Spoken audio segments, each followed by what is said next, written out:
The strongest system. अध्याय 41। सबके दल में एक धधकती ज्वाला राक्षस को जल्दी ही खा लिया गया। मार्शल आर्टिस्ट बहुत ऊर्जा खर्च करते हैं और हान मिंगमैन, वह लड़की भी पिछले पैर खाने के बाद ही पेट भरा हुआ महसूस करती थी। चलो चलें, देर हो रही है। मुझे उम्मीद है कि हम सूर्यास्त से पहले महान यान राजवंश पहुंच जाएंगे, लिन फैन ने खड़े होते हुए कहा। ठीक है सीनियर, जांग तियानहाओ ने सिर हिलाया। धधकती ज्वाला राक्षस को बांटने की प्रक्रिया के दौरान किसी ने कुछ नहीं कहा। जांग तियानहाओ पूरे समय सतर्क रहा, लिन फैन पर नजर रखे रहा और ज्यादा सवाल नहीं पूछे। जांग तियानहाओ के लिए जितना ज्यादा वह पूछता उतना ही खतरनाक होता। रास्ते में जांग तियानहाओ ने हान मिंगमैन को पीछे पीछे चलने दिया, उसे पास न आने दिया। अगर बाद में कुछ हुआ तो वह हान मिंगमैन के जाने के लिए समय निकाल सकता था।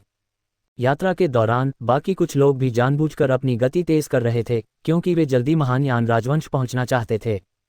रहस्यमय विशेषज्ञ के प्रकट होने पर किसी को जरा भी उत्साह नहीं हुआ, ये सोचकर कि कोई विशेषज्ञ प्रकट हुआ है और वे उससे कुछ लाभ प्राप्त कर सकते हैं। उनके लिए अपनी जान बचा पाना ही काफी था। इस जंगल में अनगिनत लोग मारे गए थे और ये सब उनके लिए बहुत बड़े सबक थे। लिन फैन ने यह भी देखा कि ये लोग जानबूझकर उससे दूरी बनाए हुए थे। लिन फैन ने इन बातों को ज्यादा गंभीरता से नहीं लिया। जब तक वह महान यान राजवंश तक पहुंच सकता था तब तक सब ठीक था। बाकी बातों के बारे में उसके मन में कोई चिंता नहीं थी। दो साधना तकनीकें, ब्रह्मांड को मोड़ना और काला बाघ हृदय चुराता है, अब सामान्य मार्शल कलाकारों को अनुभव प्रदान नहीं कर सकती थीं। खासकर साधना तकनीक काला बाघ हृदय चुराता है, यहाँ तक कि निशांग मंतियान, जो दिव्य क्षेत्र के 8वें चरण में था, अब अपना अनुभव नहीं बढ़ा सकता था। किसी और की तो बात ही छोड़िए। क्या ये हो सकता है कि यह काला बाघ हृदय चुराता है ब्रह्मांड को मोड़ने से भी ज्यादा गहरा हो? रुको। जैसे ही लिन फैन और बाकी लोग दोनों तरफ चट्टानों वाली एक खतरनाक सड़क से गुजर रहे थे, अज्ञात पहचान वाले लोगों के एक समूह ने लिन फैन और बाकी लोगों को आगे और पीछे से घेर लिया। अपना सामान सौंप दो, इस औरत को छोड़ दो और बाकी लोग जा सकते हैं। इसी समय काले कवच में एक हट्टा कट्टा आदमी 5 बाघों का कटाव करने वाला द्वार कृपाण लिए धमकी भरे अंदाज में बाहर आया। ये हट्टा कट्टा आदमी गंजा था और उसके माथे से लेकर जबड़े तक एक घुमावदार भयानक निशान था। उसके हाथ में जो बड़ी कृपाण थी उसमें एक काला ब्लेड और एक सफेद धार थी और मूठ पर उकेरा गया बाघ का सिर क्रूर और दुष्ट था। जांग तियानहाओ के हाव भाव तुरंत बदल गए जब उसने उस हटे कट्टे आदमी को बड़ी कृपाण पकड़े देखा। क्वो शियांगे, टाइगर गेट कृपाण। हे, बहुत तेज आंखें। क्वो शियांगे ने अपनी बड़ी कृपाण को क्षैतिज रूप से पकड़े हुए सीटी की आवाजें निकालीं। अच्छी आंखें, अपना सामान छोड़ो, उस व्यक्ति को छोड़ो और तुम सब भाग सकते हो। क्वो शियांगे, तुम और मैं दोनों तियानफू अकादमी के छात्र थे। जांग तियानहाओ जानता था कि क्वो शियांगे कौन है। वह महान यान राजवंश का एक कुख्यात डाकू था और तियानफू अकादमी के लिए कलंक था। मुझे और बकवास मत दो। क्वो शियांगे तुरंत क्रोधित हो गया। उसने अपनी कृपाण उठाई और उसे घुमा दिया। एक कृपाण हवा में चीरती हुई जांग तियानहाओ के बगल में खड़े व्यक्ति की ओर चली। उस व्यक्ति का चेहरा भय से भर गया। अचानक कृपाणची का सामना करने पर वह भी चौंककर ठंडे पसीने में डूब गया। उसने रोकने के लिए अपनी तलवार उठानी चाही, लेकिन कृपाणची इतनी शक्तिशाली और हिंसक थी कि उसे एक अदम्य बल का एहसास हुआ। क्वो शियांगे, तुम्हारी हिम्मत कैसे हुई? जांग तियानहाओ चौंक गया। उसने उम्मीद नहीं की थी कि क्वो शियांगे वास्तव में कोई कदम उठाएगा। क्वो शियांगे कभी तियानफू अकादमी, बाद में अनुचित व्यवहार के कारण वह तियानफू अकादमी से हट गया और खुद को राजा बना लिया। तियानफू अकादमी के अनगिनत विशेषज्ञ इस कलंक को मिटाना चाहते थे, लेकिन चूंकि क्वो शियांगे बहुत छिपा हुआ था और उसे ढूंढना मुश्किल था, इसलिए वह हमेशा सुरक्षित रहा। जांग तियानहाओ खुद भी यह नहीं कह पा रहा था कि वह उस कृपाणची का सामना कर पाएगा जो अब उनकी ओर बढ़ रही थी। जैसे ही जांग तियानहाओ मौत से लड़ने की तैयारी कर रहा था, उसने देखा कि एक साधारण हाथ आगे बढ़ रहा है और दबंग कृपाणची को रोक रहा है। जांग तियानहाओ की आंखें लगभग बाहर निकल आईं। ये कैसे संभव हुआ? लिन फैन ने क्वो शियांगे की ओर देखा। सहज चरण 4, उसकी साधना औसत थी, उसकी साधना से 2 चरण ऊपर, लेकिन लिन फैन को लगा कि यह आदमी बस समय बर्बाद कर रहा है। वरिष्ठ, जिस व्यक्ति को अभी लगा था कि वह मरने वाला है, उसने अब कृतज्ञता से लिन फैन की ओर देखा। अगर वरिष्ठ का समय पर हस्तक्षेप न होता तो वह शायद उस कृपाण क्यू के प्रभाव में मर जाता। सहज चरण 4 में क्वो शियांगे की कृपाण तकनीक जबरदस्त थी। उसी सहज चरण 4 में कोई भी यह कहने की हिम्मत नहीं कर सकता था कि वह उसके खिलाफ ज्यादा देर तक टिक सकता है। तुम कौन हो? क्वो शियांगे ने लिन फैन को सावधानी से देखा। उसने जांग तियानहाओ के 8 लोगों को सूर्यास्त वन में प्रवेश करते ही देख लिया था। अब एक और व्यक्ति था। क्या हो रहा था? लिन फैन ने कुओ शियांगे की ओर देखा, उसका मन घूम गया और उसके भीतर एक विचार कौंधा। फिर उसने जांग तियानहाओ की ओर देखा, तुम सब पहले जाओ, मैं बाद में तुमसे मिलूंगा। लिन फैन नहीं चाहता था कि जांग तियानहाओ और बाकी लोग यहाँ रुकें, वरना वह पूरी तरह से मेहनत नहीं कर पाएगा। वरिष्ठ, आप। जांग तियानहाओ ने लिन फैन की ओर माफ़ी मांगते हुए देखा। पहले उसे वरिष्ठ पर शक था, लेकिन अब वरिष्ठ उन्हें पहले जाने दे रहे थे और डाकुओं के इस समूह का सामना करने के लिए अकेले पीछे रह गए थे। एक वरिष्ठ होने के नाते कनिष्ठों को पहले जाने देना स्वाभाविक है। यही मेरा काम करने का तरीका है, लिन फैन ने पीठ के पीछे हाथ जोड़कर कहा। इस क्षण आसमान साफ हो गया। लिन फैन के धर्मी और प्रभावशाली शब्दों के आगे सारी गंदगी छिपने की जगह नहीं थी। हान मिंगमेंग, जो पहले लिन फैन के प्रति कुछ नाराजगी रखती थी, अब उसे अपार प्रशंसा से देख रही थी। वरिष्ठ के अभी अभी कहे गए शब्दों ने उसकी आत्मा को छू लिया था। हान मिंगमेंग की आंखों में सीनियर का कद अतुलनीय रूप से लंबा हो गया और एक चमकदार रोशनी इतनी तेज थी कि वह मुश्किल से अपनी आंखें खोल पा रही थी। सीनियर, मुझे माफ़ करना, मुझे पहले आप पर शक था, जांग तियानहाओ ने माफ़ी मांगते हुए कहा। लिन फैन ने हाथ हिलाया, कोई बात नहीं। अगर किसी सीनियर में इतनी भी सहनशीलता नहीं है तो वह आपके सीनियर कहलाने के लायक नहीं है। चलिए, मैं थोड़ी देर में आपसे मिलूंगा, लिन फैन ने शांति से कहा। हाँ, चलिए, जांग तियानहाओ ने बिना किसी हिचकिचाहट के सबको साथ ले लिया। कुओ शियांगे उनका पीछा करना चाहता था, लेकिन उस रहस्यमय व्यक्ति को स्थिर खड़ा देखकर उसने भी अपनी सांस रोक ली और लापरवाही से हिलने की हिम्मत नहीं जुटा पाया। जांग तियानहाओ और बाकी लोगों के जाने के बाद लिन फैन ने कुओ शियांगे की ओर देखा और हल्के से मुस्कुराया। ठीक है, मुझे लगता है मुझे भी जाना चाहिए। कुओ शियांगे दंग रह गया, फिर तुरंत बोला, कमीने, तूने मुझे धोखा देने की हिम्मत की। ये ले। 5 बाघों सेवरिंग गेट स्लैश। कुओ शियांगे दहाड़ा और उछल पड़ा। भयंकर कृपाणची हवा में चटकती आवाज के साथ फट गई। लिन फैन ने बगल से देखा। झाना हुआ फजू उंगली तुरंत सक्रिय हो गई और कुओ शियांगे के कृपाणधारी हाथ पर वार किया। कुओ शियांगे के चेहरे पर दर्द के भाव थे, उसकी हथेली ढीली पड़ गई और बड़ी कृपाण लिन फैन के हाथ में आ गिरी। तुरंत लिन फैन ने लात मारी, जिससे कुओ शियांगे जमीन पर गिर पड़ा। बड़े भाई, क्या आप ठीक हैं? आसपास के अधीनस्थ तुरंत आगे बढ़े। कुओ शियांगे ने दर्द सहते हुए हाथ हिलाया और उठते हुए कहा, बहुत अच्छा। लगता है अगर मैं अपना असली हुनर नहीं दिखाऊंगा तो तुम नहीं जान पाओगे कि मैं कुओ शियांगे कौन हूं। लिन फैन ने कुओ शियांगे की तरफ देखा, फिर बार बार व्यंग्य किया। तुम किस बात पर हंस रहे हो? कुओ शियांगे ने दूसरे पक्ष को खिलखिलाकर हंसते देखा और उसका दिल गुस्से से जल उठा और दूसरे पक्ष के टुकड़े टुकड़े करने का मन हुआ। किस बात पर हंस रहा हूं? मैं तुम सब पर हंस रहा हूं। घुटने टेको और इस स्वामी के आगे समर्पण कर दो। तभी लिन फैन दहाड़ा, टाइगर गेट कृपाण उठाया और खुद पर वार कर लिया। कुओ शियांगे स्तब्ध रह गया, ये सोचकर कि दूसरा पक्ष पागल हो गया है, दरअसल अपने टाइगर गेट कृपाण से आत्महत्या करने की कोशिश कर रहा है। उसका टाइगर गेट कृपाण एक उच्च श्रेणी का हथियार था, जो एक गहन हथियार होने से बस थोड़ा सा कम था, अविनाशी। कौन जाने कितने विशेषज्ञ इसके ब्लेड के नीचे अन्यायी आत्माएं बन गए होंगे। लेकिन अगले ही पल कुओ शियांगे और बाकी सभी अचंभित रह गए। लिन फैन के शरीर को छूते ही सेवरिंग गेट कृपाण 3 टुकड़ों में टूटकर जमीन पर गिर गया। मेरा सेवरिंग गेट सेबर। कुओ जियांगे ने जमीन पर टूटे हुए टाइगर गेट सेबर को घूर कर देखा। जो लोग मरना नहीं चाहते वे सब घुटने टेक कर इस स्वामी के आगे समर्पण कर दें, वरना ये टाइगर गेट कृपाण तुम्हारा ही हश्र होगा। लिन फैन ने अपनी आभा जगाई और दहाड़ा। लिन फैन के अनुसार लड़ाई बहुत ही कष्टदायक होती है। इस स्वामी ने बस एक बार खुद को काटा था और उसने उनसे पूछा कि क्या वे डरे हुए हैं। इस समय कुओ शियांगे ने प्रतिक्रिया दी। उसके सामने वाला व्यक्ति शक्तिशाली था, अतुलनीय रूप से शक्तिशाली। टाइगर गेट कृपाण कोई साधारण हथियार नहीं था। भला कोई मांस मज्जा उससे कैसे लड़ सकता था और टाइगर गेट कृपाण को 3 टुकड़ों में कैसे तोड़ सकता था? वरिष्ठ, मुझे छोड़ दो। इस समय कुओ शियांगे डर गया और धड़ाम से जमीन पर घुटने टेक दिए। बाकी छोटे बच्चे भी एक के बाद एक कुओ शियांगे के साथ घुटने टेक कर बैठ गए। कुओ शियांगे एक अनुभवी व्यक्ति था। उसने कभी नहीं सोचा था कि दुनिया में ऐसा क्रूर व्यक्ति भी होगा जो खुद को काटकर अपने टाइगर गेट कृपाण को नष्ट कर देगा। इस समय लिन फैन मुस्कुराया, एक बहुत ही शानदार मुस्कान। सीनियर, आप क्या कर रहे हैं? कुओ शियांगे इस समय लगभग रो पड़ा। इस सीनियर का व्यवहार इतना अजीब क्यों था? वह उन्हें जंगल में ले आया और फिर उन्हें लताओं से पेड़ों से बांध दिया। बकवास मत करो, ये जल्द ही खत्म हो जाएगा। लिन फैन ने बाकी बचे छोटे बच्चों को निर्देश दिया, उन्हें अपने लिए एक पेड़ खोजने को कहा, फिर उन्हें वहीं खड़े रहने और हिलने डुलने से मना किया। इन छोटे बच्चों के लिए उनका बड़ा भाई पहले से ही बंधा हुआ था, तो वे गुस्ताखी करने की हिम्मत कैसे कर सकते थे? वे बस यही प्रार्थना कर रहे थे कि यह सीनियर उनकी जान बख्श दे। को शियांगे कुछ समय से डाकू था। हालांकि वह निर्दयी नहीं था, लेकिन खतरे के समय खुद को बचाना जानता था। उसका टाइगर गेट ब्लेड कोई साधारण हथियार नहीं था, यह एक उच्च श्रेणी का हथियार था जो तियानफू अकादमी के एक पूर्व शिक्षक से लिया गया था। वह इसकी तुलना किसी गहन अस्त्र से करने की हिम्मत नहीं कर सकता था, लेकिन यह फिर भी एक तेज अस्त्र था जो लोहे को मिट्टी की तरह काट सकता था। अब इस उच्च श्रेणी के टाइगर गेट ब्लेड का इस्तेमाल ये सीनियर खुद पर वार करने के लिए कर रहा था। न केवल वह व्यक्ति सुरक्षित था, बल्कि उच्च श्रेणी का हथियार भी नष्ट हो गया था। इससे को शियांगे अवाक रह गया। उसके सामने वाला व्यक्ति जरूर कोई उस्ताद होगा। किसी उस्ताद के हाथों से बच निकलने की कोशिश करना बस एक सपना था। वरिष्ठ, मुझे पता है कि मैं गलत था, कृपया मुझे जाने दीजिए, को शियांगे ने विनती की। इस सीनियर की अजीब हरकतों से को शियांगे डर से कांप उठा। उसे लगा कि कुछ बुरा होने वाला है। पेड़ से बंधे होने का क्या मकसद था?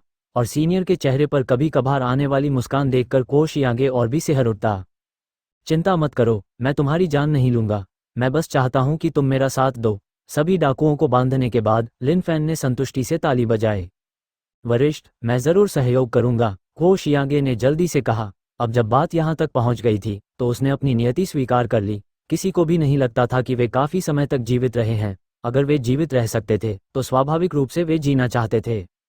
मैं तुमसे पूछता हूं, तुम्हारे पास कितनी संपत्ति है? तुम्हें देखकर तो लगता है कि तुम एक डाकू के तौर पर काफी काबिल हो। तुमने बहुत कुछ चुराया होगा, है ना? लिन फैन ने को शियांगे की तरफ देखा, फिर को शियांगे के बोलने का इंतजार किए बिना सीधे उसकी तरफ बढ़ा और उसे थपथपाया। तुम्हें क्या हो रहा है? क्या तुम्हारे पास बस इतना ही पैसा है? लिन फैन ने को शियांगे से कुछ पैसे लिए और कुछ नहीं था। आखिरकार यह एक चौथे चरण का जन्मजात डाकू था। क्या इसमें थोड़ी भी गरिमा नहीं हो सकती थी? वरिष्ठ, सच में कोई गरिमा नहीं है। हालांकि मैं एक डाकू हूं। पिछले कुछ महीनों में आज मेरी पहली नौकरी है। तियानफू अकादमी मेरा पीछा कर रही है, तो मैं बाहर आने की हिम्मत कैसे करूं? को शियांगे ने कहा। लिन फैन ने को शियांगे को बेबसी से देखा और सिर हिलाया। इस तरह डाकू होना तो बस अपमान था। लिन फैन ने बिना कुछ कहे अपनी बाहों में जमा की हुई चांदी मेरी बाहों में रख दी, फिर को शियांगे को गौर से देखा। को शियांगे ने लिन फैन की निगाहों से अपने पूरे शरीर में सिहरन महसूस की। उसे डर था कि कहीं सीनियर पैसे से असंतुष्ट होकर उसे मार न डालें। मैं तुमसे एक सवाल पूछने जा रहा हूं और तुम्हें मुझे सच सच जवाब देना होगा। क्या तुम्हें लगता है कि पुरुष बेहतर हैं या महिलाएं? लिन फैन टर्निंग द यूनिवर्स और ब्लैक टाइगर स्टील्स हॉट को परखना चाहता था। टर्निंग द यूनिवर्स का इस्तेमाल पहले कभी नहीं किया गया था और उसे नहीं पता था कि इसके क्या असर होंगे। अब सही समय था, क्योंकि मुफ्त में टेस्ट सब्जेक्ट उसके घर पहुंच गए थे, इसलिए लिन फैन को स्वाभाविक रूप से इसे आजमाना ही था। बाहर बहरहाल, चाहे जो भी हो, लिन फैन एक बहुत ही पेशेवर इंसान था। इस प्रयोग से पहले वह निश्चित रूप से दूसरे पक्ष की इच्छाओं के बारे में पूछताछ करता। को शियांगे स्तब्ध रह गया। उसे समझ नहीं आ रहा था कि सीनियर यह सवाल क्यों पूछ रहा है। को शियांगे का दिमाग मौजूदा हालात का विश्लेषण करते हुए तेजी से घूम रहा था। सीनियर द्वारा उससे ये सवाल पूछने का असली मतलब क्या था? जुवानहुआन की दुनिया में ये जंगल का नियम था। औरतें या तो असाधारण रूप से प्रतिभाशाली होती थीं और ताकतवर बन जाती थीं, या वे पुरुषों के खिलौने होती थीं। लेकिन को शियांगे सच नहीं बता सका, क्योंकि उसने सीनियर की आंखों में एक चमक देखी। सीनियर, मेरा मानना है कि इस दुनिया में पुरुष और महिला समान हैं, इसलिए मेरी राय में पुरुष और महिला दोनों बहुत अच्छे हैं, को शियांगे ने अपनी सच्ची भावनाओं के विपरीत जाते हुए कहा। क्योंकि को शियांगे ने हमेशा महिलाओं को खिलौने की तरह समझा था, उन्हें कभी गौर से नहीं देखा था। लेकिन इस समय वो बस यही कह सकता था, उम्मीद करते हुए कि उसके शब्द सीनियर को पसंद आएंगे। अगर वो सीनियर का स्वीकृति, शायद वो इस कठिन परीक्षा से बच सके। इस समय को शियांगे ने सीनियर को लगातार सिर हिलाते देखा और उसका दिल तुरंत खुशी से भर गया। ऐसा लग रहा था कि उसके शब्द वाकई वही थे जो सीनियर सोच रहे थे। यह वाकई बहुत बढ़िया था। अच्छा, लिन फैन का चेहरा अब खुशी से चमक रहा था। अच्छा अच्छा। फिर उसने आसपास के बच्चों की तरफ देखा और पूछा, तुम सब क्या सोचते हो? उन बच्चों ने ये देखकर कि सीनियर अपने बॉस की बातों से कितने खुश थे, स्वाभाविक रूप से ज्यादा कुछ नहीं कहा। सबने जोर से सिर हिलाया। हमें भी ऐसा ही लगता है। ठीक है, औरत और मर्द दोनों अच्छे होते हैं। ओह, मुझे तो खुद से भी नफरत है कि मैं औरत पैदा ही नहीं हुआ। लिन फैन ने संतुष्टि से सिर हिलाया। पहले तो उसने सोचा कि ये लोग शायद अनिच्छुक होंगे, लेकिन अब उन सभी को खुशी से सिर हिलाते देखकर उसे कोई अपराध बोध नहीं हुआ। अच्छा, अगर ऐसा है तो मुझे उम्मीद है कि मैं आपकी इच्छाएं पूरी कर सकूंगा। सीनियर, को शियांगे के भाव बदल गया, क्योंकि सीनियर की नज़र अचानक अविश्वसनीय रूप से तेज हो गई। ब्रह्मांड को मोड़ना। लिन फैन को ब्रह्मांड को मोड़ना का सटीक अद्भुत प्रयोग नहीं पता था, लेकिन वर्णन में कहा गया था कि यह यिन और यांग को उलट देता है। क्या ये सचमुच एक पुरुष को स्त्री में बदल सकता है? जिस क्षण उसने प्रहार किया, लिन फैन को अचानक कुछ अलग सा महसूस हुआ। उसकी हथेली में एक रहस्यमयी इच्छाशक्ति का संचार हुआ, मानो उसने स्वर्ग और पृथ्वी के नियमों को बदल दिया हो। डिंग, बधाई हो, ब्रह्मांड को मोड़ना, अनुभव जोड़ 100। लिन फैन जानता था कि चौथे चरण का सहज कोष यांगे ज्यादा अनुभव नहीं लाएगा, लेकिन उसे 100 अनुभव अंक मिलने की उम्मीद नहीं थी। इस समय लिन फैन ने अचानक देखा कि भयंकर दिखने वाले कोष यांगे का चेहरा धीरे धीरे बदल रहा था। उसकी पहले जैसी क्रूरता कुछ कमजोर होती जा रही थी, और यहाँ तक कि उसका लिंग भी धीरे धीरे सिकुड़ने लगा था। ब्रह्मांड को घुमाना, लिन फैन ने फिर से प्रहार किया और उसका अनुभव 100 गुना बढ़ गया।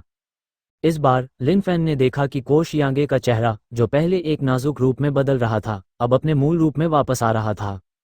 लिन फैन ये देखकर दंग रह गया। क्या वो सचमुच उसे वापस बदल सकता था? अपने विचार की पुष्टि के लिए लिन फैन ने कई बार प्रहार किया, लेकिन हर बार कोष यांगे की चीखें सुनाई दीं। कई प्रयोगों के बाद लिन फैन ने पुष्टि की कि ब्रह्मांड को घुमाना यिन और यांग को बदल सकता है, धीरे धीरे व्यक्ति के लिंग को बदल सकता है। लिन फैन ने आह भरी। व्यवहारिक उपयोग के संदर्भ में ब्रह्मांड को घुमाना वास्तव में थोड़ा निराशाजनक था। इसमें बंदर आड़ू चुराता है जैसी विनाशकारी शक्ति भी नहीं थी। वरिष्ठ, आपने मेरे साथ क्या किया? कोष यांगे ने पीला चेहरा बनाकर पूछा। लिन फैन ने सिर हिलाया। कुछ नहीं, बस एक चाल आजमा रहा था। ठीक है, अगला काला बाघ दिल चुराता है। इस समय जांग तियानहाओ और बाकी लोग, जो पहले ही खतरनाक इलाके से बहुत दूर जा चुके थे, हांफते हुए रुक गए। वरिष्ठ, उसे कोई परेशानी तो नहीं होगी, है ना? उसे नहीं होनी चाहिए। वरिष्ठ को स्वाभाविक रूप से आत्मविश्वास होता है, जांग तियानहाओ ने अटूट विश्वास के साथ कहा। भाई जांग, चलो वरिष्ठ का यही इंतजार करते हैं, हान मैंगमिंग ने कहा। ठीक है, जांग तियानहाओ ने सिर हिलाया। इस समय यही एकमात्र विकल्प था। उसे बस यही उम्मीद थी कि वरिष्ठ ठीक होंगे। अरे देखो, वरिष्ठ आ रहे हैं। जांग तियानहाओ और हान मैंगमिंग ने तुरंत उनकी ओर देखा, फिर उनके चेहरे खुशी से चमक उठे और वे जल्दी से आगे बढ़े। वरिष्ठ, क्या आप ठीक हैं? लिन फैन इत्मीनान से चल रहा था, अभी भी अपने द्वारा किए गए प्रयोग के बारे में सोच रहा था। उसे ब्रह्मांड को मोड़ना और काला बाघ दिल चुराता है के प्रयोग अभी भी कुछ अजीब लग रहे थे। लिन फैन, काला बाघ दिल चुराता है, समझ गया था। ये बस किसी व्यक्ति की छाती पर चोट पहुंचाने जैसा था, लेकिन उसे नहीं पता था कि आगे बढ़ने के बाद ये कैसा होगा। जांग तियानहाओ और दूसरों की आवाज सुनकर लिन फैन ने ऊपर देखा और मुस्कुराते हुए कहा, मैं ठीक हूँ, चलो चलते हैं। जांग तियानहाओ ने देखा कि वरिष्ठ ने कोष यांगे और दूसरों का जिक्र नहीं किया, इसलिए उसने आगे जोर नहीं दिया। फिर वह मन की शांति के साथ चल पड़ा। वे महान यान राजवंश से ज्यादा दूर नहीं थे और तेजी से आगे बढ़ने पर वे जल्दी पहुंच जाएंगे। इस समय वहां से गुजरने वाले और भी लोग दिखाई दिए और लिन फैन को पता चल गया कि महान यान राजवंश लगभग पहुंच ही गया था। महान यान राजवंश संत दानव संप्रदाय का एक अधीनस्थ राज्य था, जो उसके अधिकार क्षेत्र में था और संत दानव संप्रदाय की आंतरिक खपत की पूर्ति के लिए प्रतिवर्ष कर चढ़ाता था। महान यान राजवंश कभी एक शक्तिशाली अधिपति था, जिसमें अनगिनत शक्तिशाली व्यक्ति और प्रतिभाएं उभरी। यहाँ तक कि अन्य अधीनस्थ संप्रदायों के कुछ शाही राजवंशों का भी अपना गौरवशाली समय था। हालांकि विभिन्न संप्रदायों के उदय और शाही राजवंशों के पतन के साथ अधिकांश शाही राजवंशों ने धीरे धीरे संप्रदायों की शरण ली। किसी भी संप्रदाय के लिए यह स्थिति एक अच्छी बात थी। कम से कम शिष्यों के चयन के मामले में इसमें ज्यादा प्रयास की आवश्यकता नहीं थी। इस दौरान लिन फैन ने जांग तियानहाओ और अन्य लोगों से कुछ ऐसी बातें भी सीखी जो वह जानना चाहता था। लोगों का ये समूह तियानफू अकादमी के छात्र थे और यह यात्रा शातिर जानवरों की सामूहिक खोज थी। चाहे किसी भी प्रकार का दुष्ट पशु हो, उनकी न्यूनतम साधना सहज थी, जिसकी तुलना मनुष्य नहीं कर सकते थे। हालांकि सौभाग्य से मनुष्यों में सीखने की प्रबल क्षमता थी और साथ ही कई असाधारण प्रतिभाशाली व्यक्ति उभरकर सामने आए। तियानफू अकादमी महान यान राजवंश की एकमात्र अकादमी थी जिसमें प्रतिभाशाली और सामान्य लोग दोनों थे, लेकिन संत दानव संप्रदाय की तुलना में इसमें अभी भी एक बड़ा अंतर था। इस प्रकार की अकादमी दुष्ट शक्तिशाली व्यक्तियों द्वारा बनाई गई थी जो खुद को महान यान राजवंश से जोड़ते थे। नींव के संदर्भ में इसकी तुलना उन संप्रदायों से नहीं की जा सकती थी, लेकिन फिर भी यह एक ऐसी जगह थी जिसे कम करके नहीं आंका जाना चाहिए। वरिष्ठ, यह महान यान राजवंश की राजधानी है। क्या आप हमारे साथ तियानफू अकादमी लौटना चाहेंगे? मुझे विश्वास है कि हमारे शिक्षक आप जैसे प्रतिष्ठित व्यक्ति से मिलने के लिए निश्चित रूप से उत्सुक होंगे। वरिष्ठ, जांग तियानहाओ ने उम्मीद से कहा। अपने से पहले के वरिष्ठ के बारे में जांग तियानहाओ ने उन्हें तियानफू अकादमी में भर्ती करने की आशा व्यक्त की। अगर किस्मत ने साथ दिया तो हम भविष्य में फिर मिलेंगे। रास्ते में आपकी मदद के लिए शुक्रिया। मैं लिन फैन आपका बहुत आभारी हूँ। लिन फैन ने मुठियां भींचते हुए विदा लेने की तैयारी करते हुए कहा, सीनियर लिन, आप बहुत दयालु हैं। इस बार अगर सीनियर लिन ने हमें बचाया न होता तो शायद हम जिंदा वापस नहीं आ पाते, ज़ांग तियानहाओ ने कहा। इसी समय लिन फैन ने एक लंबी तलवार निकाली जिसे उसने पहले परिष्कृत किया था। मैं आपकी तैरती विलो तलवार को पहले नष्ट करने के लिए क्षमा चाहता हूँ। यह मध्यम श्रेणी की लंबी तलवार मेरी तरफ से तुम्हें मुआवजा है। हान मैंगमेंग अभी भी सीनियर के जाने के लिए थोड़ा अनिच्छुक थी। इस समय सीनियर को उसे मध्यम श्रेणी की लंबी तलवार देते देख वह आश्चर्यचकित और प्रसन्न दोनों हुई। धन्यवाद सीनियर, हान मैंगमेंग ने तुरंत प्रसन्न होकर कहा, फिर लंबी तलवार लेते हुए उसे धन्यवाद दिया। मैंगमेंग, तुम इतना मूल्यवान हथियार कैसे स्वीकार कर सकती हो? ज़ांग तियानहाओ ने सख्ती से कहा। मध्यम श्रेणी की लंबी तलवार उनके लिए पहले से ही एक बहुत ही कीमती हथियार थी। सीनियर इसे मुझे देना चाहते थे, इसलिए मुझे इसे स्वीकार करना ही चाहिए, वरना क्या मैं सीनियर की सद्भावना को ठुकरा नहीं रहा होता? हान मैंगमेंग ने लंबी तलवार को बेहद खुशी से थामे हुए कहा। कोई बात नहीं, ये बस मध्यम श्रेणी की है, कोई कीमती चीज नहीं है, लिन फैन ने शांत मुस्कान के साथ हाथ हिलाते हुए कहा। खो शियांगे का उच्च श्रेणी का टाइगर गेट ब्लेड 3 टुकड़ों में टूट गया था और लिन फैन ने उन्हें निकालकर 3 मध्यम श्रेणी की लंबी तलवारें बना ली थीं। उनमें से एक को मुआवजा माना गया। धन्यवाद सीनियर लिन, ज़ांग तियानहाओ ने कृतज्ञतापूर्वक कहा। सीनियर वाकई एक सीनियर थे, उनके कार्य असाधारण थे। एक मध्यम श्रेणी के हथियार से उनकी भरपाई हो रही थी।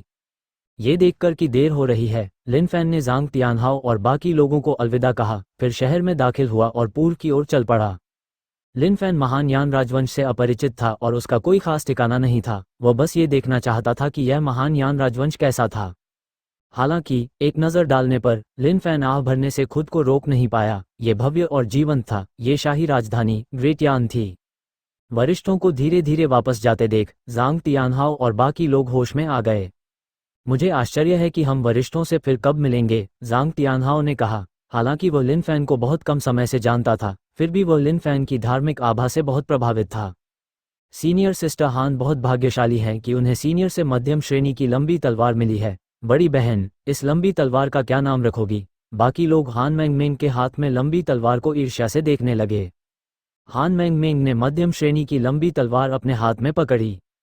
उसे अपनी छाती से ऐसे चिपकाए रखा मानो वो कोई अनमोल खजाना हो। उसकी अर्धचंद्राकार आंखों में हल्की सी मुस्कान आ गई। मैं भी बड़ी बहन की तरह धर्मी बनना चाहती हूँ, इसलिए मैं इसे धर्मी क्यूई तलवार कहूंगी।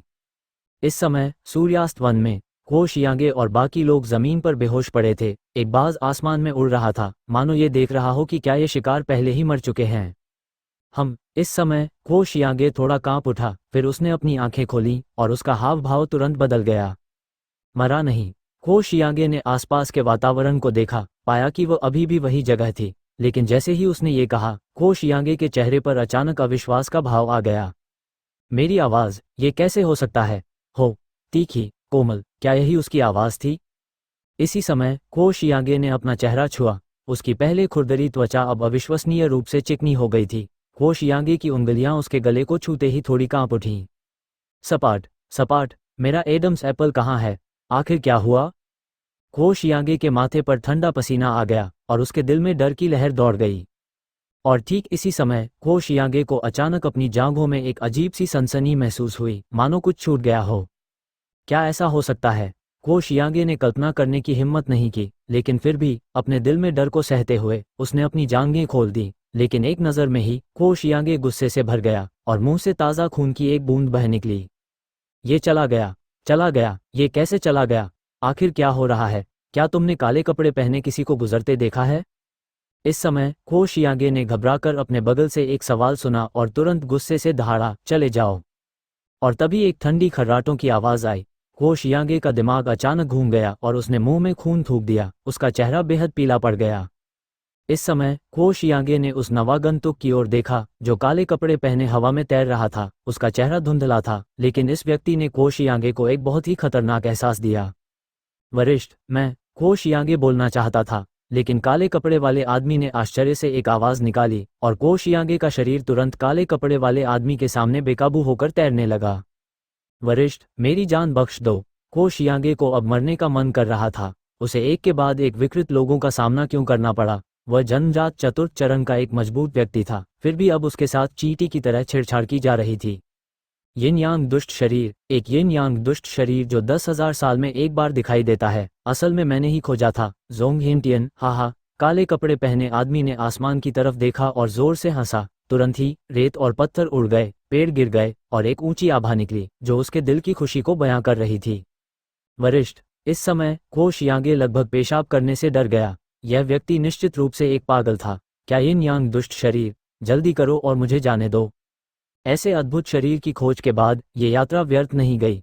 अगर ऐसा है तो मेरे साथ चलो। जहां तक इन चींटियों की बात है, उनके लिए बेहतर है कि वे धूल में मिल जाएं। जोंग हेंटियन ने को शियांगे की उपेक्षा करते हुए खुद से कहा। हालांकि जैसे ही जोंग हेंटियन को शियांगे के अधीनस्थों को खत्म करने वाला था, वह अचानक स्तब्ध रह गया। 1, 2, 8, 24, ये कैसे संभव है? 24 यिन यांग दुष्ट शरीर, ये कैसे हो सकता है? जोंग हेंटियन इस समय उत्तेजना से कांप रहा था। उसकी साधना चाहे कितनी भी ऊंची क्यों न हो, अब अपने सामने का दृश्य देखकर जोंग हेंटियन के लिए शांत रहना मुश्किल हो रहा था। हा, मेरे जोंग हेंटियन का अवसर आ गया है। तुम सब मेरे साथ आओ। सीनियर, कृपया मुझे जाने दो, को जियांगे ने सूंघते हुए चिल्लाया। वह एक विकृत व्यक्ति से बचकर भागा था और फिर एक और पागल के हाथों पकड़ा गया। मेरे को जियांगे का भाग्य इतना दुखद क्यों है? महान यान शाही राजवंश में लोग आते जाते रहते थे। सड़कों पर फेरी वालों की एक अंतहीन कतार लगी रहती थी जो अपना सामान बेचते हुए शोर मचाते रहते थे। लिन फैन ने सड़क पर विविधतापूर्ण भीड़ को देखा और उसका मन काफी खुश हो गया। एक संप्रदाय में रहने की तुलना में लिन फैन यहाँ घूमने के लिए काफी इच्छुक था। बेशक ये केवल एक अस्थायी प्रवास था। जहां तक दीर्घकालिक स्थिरता की बात है, लिन फैन ने इस पर विचार नहीं किया था, क्योंकि वह और भी मजबूत बनना चाहता था और संप्रदाय में अपने वरिष्ठ भाइयों को एक बड़ा आश्चर्य देने के लिए वापस लौटना चाहता था। वह सोच रहा था कि जब वह अपनी अजेय साधना के साथ अपने वरिष्ठ भाइयों के सामने प्रकट होगा तो कैसा लगेगा। लिन फैन नीले पत्थर के रास्ते पर खुशी से चल पड़ा। अब लक्ष्यहीन लिन फैन को स्वाभाविक रूप से पहले शाही शहर का पता लगाना था। युवक, क्या इस शाही शहर में कोई प्रमुख परिवार हैं? लिन फैन ने एक खुली चाय की दुकान पर एक कप चाय पीने के बाद सहजता से पूछा। हाँ, ये हैं यान परिवार, हान परिवार, शियाओ परिवार और युन परिवार। ये चारों महान यान शाही राजवंश के लंबे समय से स्थापित 4 महान परिवार हैं। आज हम शांति से रह पा रहे हैं, इसका श्रेय काफी हद तक उन्हीं को जाता है, चाय की दुकान के युवा मालिक ने कहा। 4 परिवारों के बारे में बात करते हुए उसकी आंखों में ईर्ष्या की झलक थी।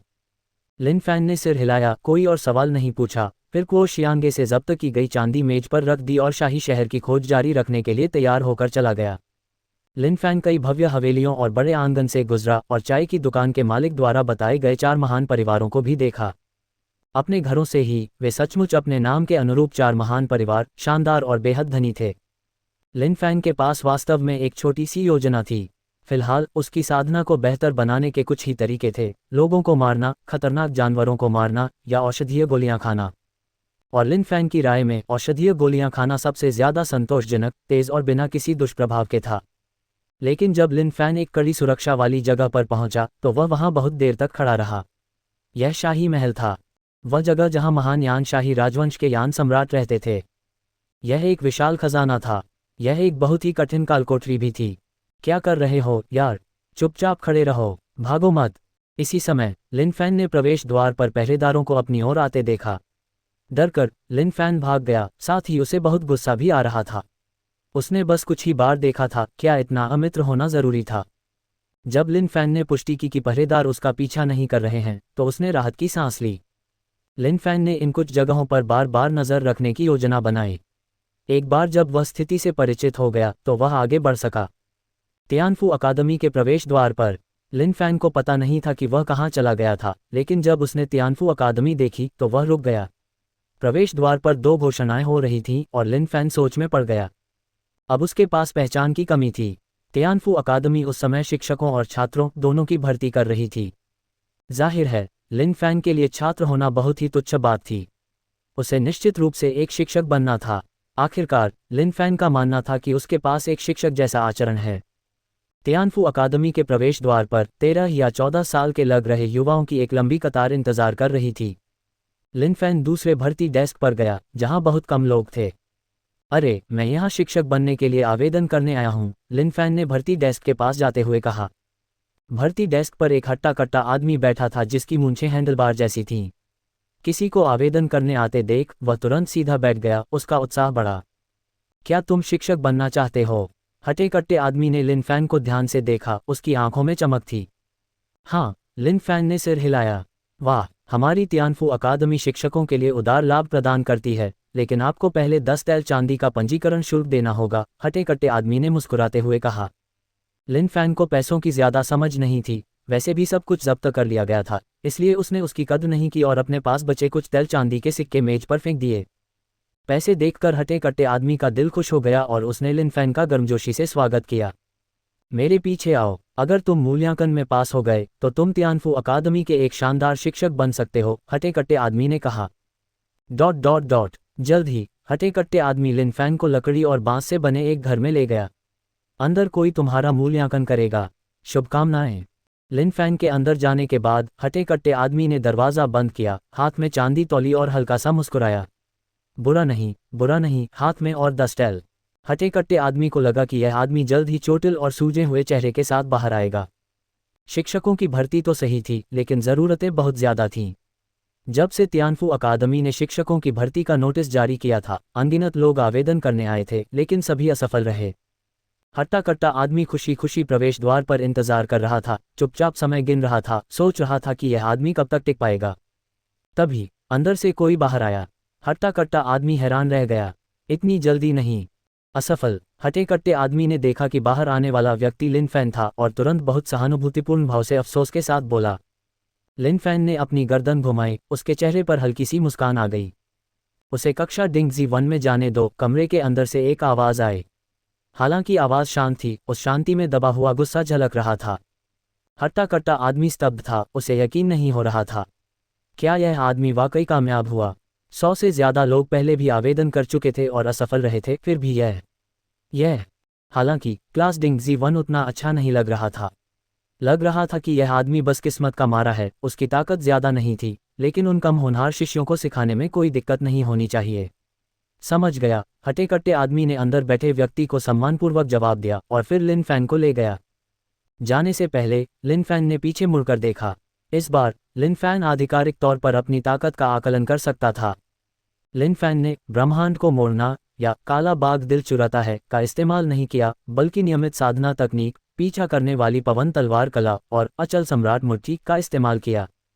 साथ ही लिन फैन ने सच्ची क्यूई की मात्रा के अद्भुत उपयोग को भी समझा, जिससे सच्ची क्यूई की विनाशकारी शक्ति बढ़ जाती है। अब 2200 सच्ची क्यूई के साथ वह एक जन्मजात 5वीं श्रेणी के बराबर हो सकता था। अगर वह अपनी पूरी ताकत से लड़ता तो प्रवेश करने वाले देव क्षेत्र से नीचे के किसी भी व्यक्ति को 2 बार सोचना पड़ता। इसके बाद हट्टा कट्टा आदमी लिन फैन को तियानफू अकादमी द्वारा व्यवस्थित आवास में ले गया। अगर तुम भविष्य में कहीं और जाना चाहो तो हमें सूचित कर देना। मैं जल्द से जल्द सबको तुम्हारे कक्षा डिंगजी 1 के शिक्षक बनने की सूचना दे दूंगा। तुम कल अपना पदभार ग्रहण कर सकते हो। हटे कट्टे आदमी ने ज़रूरी सारी बातें समझा दी। कक्षा डिंगजी 1 कैसी है? लिन फैन इस समय भी थोड़ा उत्साहित था। यह उसका पहली बार शिक्षक बनने और छात्रों को पढ़ाने का अनुभव था और वह सोच रहा था कि यह कैसा रहेगा। हट्टा कट्टा आदमी ने लिन फैन की ओर देखा। तियानफू अकादमी 4 श्रेणियों में विभाजित है, जिया, यी, बिंग और डिंग। डिंगजी अकादमी का सबसे गरीब वर्ग है। वहाँ के छात्र आमतौर पर आम लोग होते हैं, बहुत प्रतिभाशाली नहीं होते और उनकी भविष्य की उपलब्धियां बहुत सीमित होती हैं। लिन फैन ने आंखें घुमाईं। यह आदमी बहुत ही तुच्छ है, इसने तो बस अपने कपड़े फाड़ डाले। क्या इसे सबसे घटिया क्लास देना ज़रूरी था? लेकिन सबसे घटिया क्लास भी ठीक थी। ये दादाजी यहाँ पढ़ाने नहीं, बल्कि अपनी पहचान छिपाने आए हैं। ये 4 महान परिवार और शाही महल इस दादाजी की पकड़ से बच नहीं पाएंगे। अगले दिन कक्षा डिंगजी 1, तियानफू अकादमी की सबसे घटिया कक्षा। इसके छात्र हर दिन बेमन से तियानफू अकादमी आते थे और जैसे ही वे अकादमी के गेट में दाखिल होते, अपने आसपास के लोगों की नज़रों से बचने के लिए अपना सिर नीचे कर लेते थे। उन्होंने नीले रंग के वस्त्र पहने थे, जो तियानफू अकादमी द्वारा 4 श्रेणियों के अनुसार तैयार की गई वर्दी थी। नीला रंग कक्षा डिंग का प्रतिनिधित्व करता था और सबसे घटिया पोशाक का भी प्रतीक था। उनके आसपास के कुछ छात्र उन्हें नीले कपड़ों में देखकर उनका मजाक उड़ाते थे। आखिरकार कचरा हर जगह अवांछनीय होता है। साधना प्रतिभा से जुड़ी है। अगर किसी की प्रतिभा कमज़ोर है तो बिना किसी बड़े अवसर के कुछ हासिल करना बिल्कुल असंभव है। इसलिए कमज़ोर प्रतिभा का मतलब है कचरा। तियानफू अकादमी में दाखिला लेने के बाद उन्होंने यही कहावत सबसे ज़्यादा सुनी। कल रात उन्हें एक सूचना मिली कि एक नया शिक्षक उनका मार्गदर्शन करने आ रहा है। उनके लिए इसमें कोई खास बदलाव नहीं आया, क्योंकि उन्होंने पहले ही हार मान ली थी। बस 3 साल में स्नातक होना चाहते थे और फिर ईमानदारी से कोई छोटा मोटा व्यवसाय करके एक साधारण इंसान बनना चाहते थे। खेती का दांव ऐसा कुछ नहीं था जिसमें उनके जैसे कम प्रतिभाशाली लोग शामिल हो सकें। जहां तक शिक्षकों की बात है, उन्होंने इसके बारे में ज्यादा नहीं सोचा। उनके कुछ साथी तो अर्जित भी नहीं थे और शिक्षक उनकी तरफ देखते भी नहीं थे, तो वे और क्या सोच सकते थे। लिन फैन सुबह जल्दी उठा और अच्छी तरह नहाया। आज एक बड़ा दिन था। उसे वाकई एक शिक्षक बनने का मौका मिला था, इतना ऊंचा और भव्य पेशा। यह एहसास वाकई बहुत अच्छा था। रास्ते में लिन फैन ने पूछताछ की और क्लास डिंग जी1 का पता लगा लिया। जब वह क्लास डिंग जी1 के प्रवेश द्वार पर पहुंचा तो लिन फैन रुका, हल्की सांस ली और फिर बिना किसी हिचकिचाहट के अंदर चला गया। जैसे ही उसने दरवाजे से अंदर कदम रखा, लिन फैन को अचानक कमजोरी का एक ऐसा आभास हुआ मानो उसने जिंदगी से उम्मीद खो दी हो। मैं तुम्हारा नया शिक्षक हूँ। मेरा नाम लिन फैन है। आज हमारी पहली मुलाकात है और मुझे उम्मीद है कि सब मेरा सम्मान करेंगे और नीचे कोई परेशानी नहीं खड़ी करेंगे। लिन फैन अंदर आया और उन छात्रों को देखने लगा जिन्हें वह पढ़ाने वाला था, जो बेसुध होकर फैले हुए थे। फिर उसने अपने हाथ में रखी चीजें पोडियम पर रख दीं। क्या तुमने मेरी बात सुनी? इस समय लिन फैन ने देखा कि नीचे बैठे इन छोटे छोटे शरारती बच्चों ने उसे अनदेखा कर दिया था और तुरंत कई बार अपनी आवाज ऊंची करके चिल्लाया। नीचे बैठे छात्र, जो पहले ही साधना के ताव से उम्मीद खो चुके थे, भी लिन फैन की चीख सुनकर कांप उठे, फिर राहत की सांस ली और एक बार फिर बेसुध होकर वहीं बैठ गए। ठीक है, अब मैं रोल कॉल करता हूँ, यह मेरे लिए सबको जानने का एक तरीका भी है। लिन फैन ने सूची हाथ में ली, उस पर लिखे नामों को देखा और उसकी भौहें तुरंत सिकुड़ गईं। ये अक्षर कुछ जटिल लग रहे थे, उसकी पिछली दुनिया के पारंपरिक चीनी अक्षरों जैसे, लेकिन कुछ अंतर भी लग रहे थे। हालांकि लिन फैन जानता था कि अब वह एक शिक्षक है और उसे शर्मिंदा नहीं होना चाहिए था। हालांकि इन अक्षरों को पहचानना थोड़ा मुश्किल था, लेकिन ये कुछ हद तक जाने पहचाने थे और चीनी अक्षरों से ज्यादा अलग नहीं होने चाहिए थे। Liu Shui Shui. Lin Fan ने पहला नाम पढ़ा, लेकिन कक्षा में किसी ने जवाब नहीं दिया। लिन फैन ने छात्रों की ओर देखा। लियू शुई शुई कौन है? क्या वह कक्षा में नहीं आए? बेसुध छात्र एक दूसरे को देखने लगे, समझ नहीं पा रहे थे कि यह नई शिक्षिका किसकी बात कर रही है। इसी समय नीचे खड़ी एक लड़की ने थोड़ी डरी हुई और संकोची मुद्रा में अपना हाथ उठाया। शिक्षक, मेरा नाम लियू मियाओ मियाओ है। लिन फैन ने एक तेज सांस ली। उसका चेहरा थोड़ा लाल हो गया था, लेकिन फिर उसने खुद को शांत रखा, ये सोचकर कि अब वह एक शिक्षक है, और बिना अपना संयम खोए तुरंत जवाब दिया। क्या तुम्हें क्या लगता है कि मैं अनपढ़ हूँ? आज मैं तुम्हें लियू शुई शुई कहूंगा। हम बिल्कुल बेइज्जती। आगे लिन फैन ने अपनी बाहें फैलाईं और कंधे उचकाते हुए कहा, काओ तियानजियाओ कौन है? लिन फैन ने सूची देखी। कम से कम ये नाम तो उसने पहचान लिया, इसलिए कोई गलती नहीं होनी चाहिए। नीचे बैठे छात्रों ने फिर से अपना सिर घुमाया और एक दूसरे को देखा। उन्हें समझ नहीं आ रहा था कि इस बार शिक्षक किसका नाम पुकार रहे हैं। काओ तियानजियाओ कौन है? वह बोल क्यों नहीं रहा है? क्या वह आया ही नहीं? क्या वह बीमार है या कुछ और? अगर वह कक्षा में नहीं आएगा तो भविष्य में मार्शल दाव में कैसे आगे बढ़ेगा? लिन फैन ने कहा। इसी समय नीचे बैठा एक हट्टा कट्टा छात्र बाएं दाएं देखने लगा, फिर सिर हिलाया और मन ही मन सोचा, यही उसका नाम होना चाहिए। गुरुजी, मैं हूँ। लिन फैन ने किसी को हाथ उठाते देखा और तुरंत आगे बढ़ा। मैंने तुम्हारा नाम पुकारा, तुम बोले क्यों नहीं? क्या तुम्हें लगता है कि मैं तुम्हें थप्पड़ मारकर मार डालूंगा? लिन फैन के लिए एक शिक्षक होने के नाते एक शिक्षक का अधिकार दिखाना जरूरी था। उसे इन छात्रों के दिलों में एक गंभीर और सख्त व्यवहार पैदा करना था, वरना वह भविष्य में उन पर नियंत्रण नहीं रख पाता। ये सब लिन फैन ने अपने स्कूल के दिनों में अनुभव किया था। गुरुजी, मेरा नाम काओफुशु है। काओफुशु ने डरते हुए कहा। उसे लगा कि यह नया शिक्षक थोड़ा अजीब लग रहा है। वह नामों की गलत पहचान कैसे कर सकता है? ये सुनते ही लिन फैन ने अचानक गहरी सांस ली। मैंने कहा था कि आपका नाम काओ तियानजियाओ है, तो ये काओ तियानजियाओ है। क्या आपने मुझे साफ सुना? लिन फैन ने जोर से कहा। काओफुशु, काओ तियानजियाओ, काओफुशु, काओ तियानजियाओ। काओफुशु ने नए शिक्षक की ओर देखा, थोड़ा असहाय और उदास महसूस करते हुए, और अंत में अनिच्छा से केवल सिर हिला सका। ठीक है, यह मैं हूँ। लिन फैन ये सुनकर तुरंत मुस्कुराया। ठीक है, अब हाजिरी खत्म होने के बाद लिन फैन ने कसम खाई कि वह फिर कभी हाजिरी नहीं लगाएगा। ये हाजिरी किसी बड़े बॉस से लड़ने से भी ज्यादा थका देने वाली थी। शुवानहुआंग दुनिया के किरदार किस बदमाश ने बनाए? अगर इस सरदार को पता चल गया तो मैं उसे जरूर पीट पीट कर मार डालूंगा। 13 छात्रों में से लिन फैन ने आखिर में सिर्फ एक ही सही जवाब दिया। बाकी 12 छात्रों ने लिन फैंग के दबाव में अपने नाम बदल लिए। ठीक है, आज पहला दिन है तो मैं तुम्हारे आगे के पाठ्यक्रम की रूपरेखा बताता हूँ। सुबह नैतिक शिक्षा की कक्षा, दोपहर में व्यवहारिक युद्ध की कक्षा। कक्षा शुरू हो रही है, सब खड़े हो जाओ, लिन फैन ने सख्ती से कहा। हालांकि नीचे बैठे 13 छात्र पूरी तरह से असमंजस में थे। ये नैतिक शिक्षा की कक्षा क्या थी और अब उन्हें खड़े होकर क्या करना था? कहो, नमस्ते शिक्षक। लिन फैन ने इन 13 छात्रों को वहां हक्का बक्का खड़ा देखा। उन्हें समझ नहीं आ रहा था कि आगे क्या करें और तुरंत उसे एहसास हुआ कि उसकी आगे की जिम्मेदारियां बहुत बड़ी हैं। नमस्ते शिक्षक। 13 छात्र हक्का बक्का लिन फैन को घूर रहे थे और आखिरकार वे उस शिक्षक के साथ ही सहयोग कर सकते थे जिसे वे पागल समझते थे। साथ ही उन्हें रोने का भी मन कर रहा था। भले ही कक्षा डिंग खराब और बेकार हो, उन्हें ऐसे पागल के हवाले नहीं किया जाना चाहिए। ठीक है, बैठ जाओ, कक्षा शुरू होती है। लिन फैन ने देखा कि छात्रों का ये समूह बहुत आज्ञाकारी था और उसने संतुष्टि में सिर हिलाया। हालांकि उनकी प्रतिभा बहुत अच्छी नहीं थी, लेकिन जब तक वे आज्ञाकारी थे वे अच्छे छात्र थे। ठीक है, आज के पहले पाठ की विषय वस्तु स्वर्ग के पार युद्ध, पहला खंड, गिरा हुआ प्रतिभाशाली है। डिंग, उपपेशे, गुरु को शुरू करने के लिए बधाई। आज का दिन लिन फैंग के लिए बहुत ही सार्थक था। लिन फैंग की नज़र में शिक्षक का पेशा पवित्र और अटूट था। हर शब्द, हर क्रिया एक छात्र के भविष्य के विकास को प्रभावित कर सकती थी, इसलिए लिन फैंग ने इसे बहुत गंभीरता से लिया। अब जब एक नया उपपेशा, गुरु, शुरू हो गया था तो लिन फैंग थोड़ा उत्सुक था। वह सोच रहा था कि इस गुरु पेशे का क्या उपयोग है। उपपेशा, गुरु, प्रभाव, हर शब्द और हर क्रिया का सुनने वाले छात्रों पर गहरा प्रभाव पड़ेगा। छात्रों से बोला गया हर शब्द एक पवित्र वचन है। प्रभाव के विवरण को देखकर लिन फैंग ने अपना सिर खुजलाया। अभी भी यह समझ नहीं पाया था कि इस गुरु पेशे का वास्तव में क्या उपयोग है। हालांकि उसे गुरु पेशे का उपयोग समझ नहीं आया था, लेकिन वर्तमान स्थिति स्पष्ट थी। एक गौरवशाली शिक्षक के रूप में उसे इन छात्रों को पढ़ाना था जो ज्ञान के लिए उत्सुक थे। लिन फैंग ने पहले कई उपन्यास पढ़े थे। हालांकि उसे वे बातें ठीक से याद नहीं थीं, फिर भी वह शुरुआती हिस्सों के बारे में बात कर सकता था। अब वह उन छात्रों को, जो भविष्य की उम्मीद खो चुके थे, स्वर्ग के रास्ते युद्ध का पहला भाग समझाने वाला था, ताकि उन्हें आध्यात्मिक चिकन सूप का पूरा कटोरा दे सके। नीचे बैठे छात्र मंच पर नए शिक्षक को सवालों से भरे हुए देख रहे थे। ये शिक्षक क्या करने वाले थे और ये स्वर्ग के रास्ते युद्ध क्या था? लिन फैंग ने अपना गला साफ किया। उस दूरदूची महाद्वीप में एक बहुत छोटा सा शहर था। वहां जियाओ यान नाम का एक युवक था।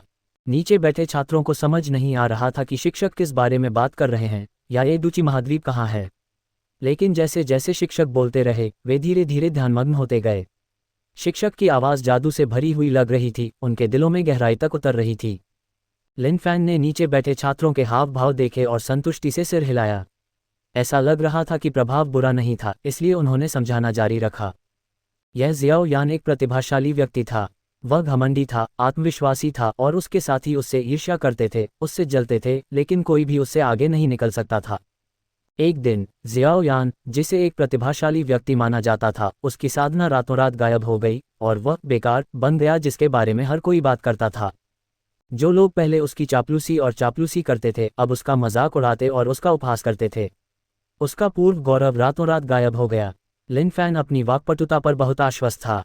हालांकि उसे कथानक ठीक से याद नहीं था, लेकिन रूपरेखा के बारे में बात करने में कोई समस्या नहीं थी। बोलते हुए लिन फैंग रुक गया। छात्र, जो ध्यान से सुन रहे थे, लिन फैंग को उत्सुकता से देखने लगे। गुरुजी, बाद में क्या हुआ? हाँ गुरुजी, बेकार हो जाने के बाद जियाओ यान का क्या हुआ? जब शिक्षक ने बोलना बंद किया तो छात्र अधीरता से बेचैन हो गए। लिन फैंग ने छात्रों के हाव भाव देखे, ये जानते हुए कि उनका प्रभाव प्राप्त हो गया है। फिर वह मुस्कुराया और बोला, जल्दी मत करो, अब आप सुनने के बाद अपनी अंतर्दृष्टि के बारे में बात कर सकते हैं। जूयू, आप ही बताए, लिन फैंग ने पीछे बैठे एक गोलमटोल चेहरे वाले लड़के की ओर इशारा करते हुए पूछा। गुरुजी, मेरा नाम जूडी है, जूयू नहीं। लिन फैंग ने थोड़ा नाराज होकर भौहें चढ़ाईं। ठीक है गुरुजी, मेरा नाम जूयू है। मेरी समझ से यह प्रतिभाशाली जियाओ यान बेकार हो गया। वह बहुत दुखी रहा होगा और जिंदगी से उम्मीद खो बैठा होगा, जूडी ने एक पल सोचने के बाद कहा। बहुत सही कहा, वह बेकार हो गया, तुम सबसे भी बदतर। वह अपने परिवार में महत्वहीन हो गया था। उसके पास जो कुछ भी था वह सब गायब हो गया। उसने सारी उम्मीदें खो दीं। 3 साल तक उसे अनगिनत अपमान और ताने सहने पड़े और उसके दुखद दिन अभी खत्म नहीं हुए थे, कुछ और भी विनाशकारी हुआ। उसकी पूर्व मंगेतर उसके दरवाजे पर आए, सगाई तोड़ने का अनुरोध करने। ठीक है, अब मुझे अपनी समझ फिर से बताओ। लिन फैन मुख्य बिंदु पर पहुंचकर फिर रुका और फिर दूसरे छात्र को प्रश्न का उत्तर देने के लिए कहा। काओ तियानजियाओ, आप उत्तर दें। इस समय छात्र थोड़े असहाय थे। शिक्षक इस तरह क्यों बीच में ही रुक गए, जिससे उनके दिल में एक खुजली सी हो रही थी। काओ तियानजियाओ ने शिक्षक की ओर देखा, उसे बहुत बुरा लगा। उसका नाम काओ तियानजियाओ नहीं था, लेकिन शिक्षक के हाव भाव को देखते हुए अगर वह नाम नहीं भी होता तो भी अब से उसे शायद इसी नाम से पुकारा जाता। गुरुजी, मुझे लगता है कि यह किसी भी पुरुष के लिए बहुत अपमानजनक है। न केवल उसे अपमान सहना पड़ा, बल्कि उसकी मंगेतर द्वारा सगाई तोड़ देने के कारण उसे सार्वजनिक रूप से शर्मिंदा भी होना पड़ा। अगर मैं होता, मैं। काओ तियानजियाओ को उस पर बहुत गुस्सा आया, लेकिन जब उसने अपने बारे में बात की तो वह रुक गया। अगर तुम होते तो क्या करते? लिन फैन ने मुस्कुराते हुए पूछा। काओ तियानजियाओ ने शिक्षिका की ओर देखा, फिर शर्मिंदगी से अपना सिर खुजलाया। शायद मैं भी इसे स्वीकार कर लूंगा। आखिरकार मैं अब उसके लायक नहीं रहूंगा। काओ तियानजियाओ के ये कहते ही आसपास के छात्र जोर से हंस पड़े। लिन फैन ने अपने हाथ नीचे करके उन्हें बैठने का इशारा किया, फिर बोलना जारी रखा। और इसी समय जियाओ यान ने अपने खून से स्याही बनाकर तलाकनामा लिखा। नदी के 30 साल पूर्व, नदी के 30 साल पश्चिम, किसी युवक को गरीबी में न धकेलें। यह मुहावरा, किसी युवक को गरीबी में न धकेलें, उस समय जियाओ यान की अनिच्छा और गुस्सा था, और 3 साल की निराशा के खिलाफ उसकी दहाड़ भी। लिन फैन का स्वर भी दृश्य के साथ बदल गया। जब सुनने वाले छात्रों ने आखिरी वाक्य सुना तो उनके दिलों में अचानक हलचल मच गई, मानो कोई अदृश्य शक्ति उनके दिलों पर असर कर रही हो, जो भविष्य में आत्मविश्वास खो चुके थे। डिंग, उपपेशेमेंट का अनुभव जोड़ 1-0। इस समय लिन फैन ने अनुभव में वृद्धि देखी और दंग रह गया, कुछ उलझन में। पहले अनुभव क्यों नहीं मिला था, लेकिन अब मिल गया। लग रहा था कि उसे अभी भी इस उपपेशेमेंट पर ठीक से शोध करने की जरूरत है। किसी नौजवान को गरीबी में धकेलो मत, यह मुहावरा बहुत अच्छा है। अब से मैं भी कड़ी मेहनत करूंगा। भले ही हमारी प्रतिभा उनकी जितनी अच्छी न हो, क्या फर्क पड़ता है। कम से कम हमें खुद पर गर्व तो होना चाहिए। जूडी ने अपनी मुट्ठियां कस लीं, उसका मोटा चेहरा लाल हो गया। ठीक है, अब से मैं भी कड़ी मेहनत करूंगा। ... लिन फैन दंग रह गया। क्या उनका आत्मविश्वास वापस पाना इतना आसान था? ये तर्कसंगत नहीं था। क्या यह उपपेशे के मेंटर से मिला बोनस था या कुछ और? लिन फैन समझ नहीं पाया, लेकिन उसने आगे कहा, आज के अपमान को झेलने के बाद जियाओ यान को स्वाभाविक रूप से आत्मसुधार के लिए प्रयास करना चाहिए। लेकिन अब जब जियाओ यान एक निकम्मा बन गया है तो प्रयास करने से क्या फायदा? जब जियाओ यान को समझ नहीं आ रहा था कि क्या करे, तभी एक अत्यंत कुशल व्यक्ति चकाचौंध भरी रोशनी में प्रकट हुआ। वह जियाओ यान की अधिक भावना से प्रभावित हुआ, उसे एक होनहार प्रतिभा माना, उसे अपना शिष्य बना लिया और उसे आगे बढ़ने में मदद की। लिन फैन ने अब लंबी कहानी को संक्षेप में प्रस्तुत किया, उस कथानक की व्याख्या करते हुए जहां जियाओ यान ने कड़ी मेहनत के बाद अपनी साधना में काफ़ी सुधार किया, परिवार में अपनी जगह फिर से बनाई और अपनी प्रतिष्ठा पुनः प्राप्त की। बेशक लिन फैन ने कथानक में काफ़ी बदलाव भी किए, मूल कथानक काम नहीं आया। जब लिन फैन ने बोलना समाप्त किया तो नीचे बैठे 13 छात्र बेहद उत्साहित थे। लड़के और लड़कियों दोनों ने अपनी मुट्ठियां भींच लीं, उनके चेहरे लाल हो गए और वे भविष्य के लिए असीम प्रेरणा से भर गए। कक्षा में इस क्षण मृत्युवी वातावरण गायब हो गया, उसकी जगह एक अडिग माहौल और आत्मसुधार के लिए प्रयास करने का आत्मविश्वास। लिन फैन इससे बहुत संतुष्ट था। उसने शुरू में सोचा था कि उसे और बात करनी होगी, लेकिन उसने इतनी कम बात से इतने बड़े प्रभाव की उम्मीद नहीं की थी। ठीक है, आपने जियाओ यान की कहानी सुन ली है।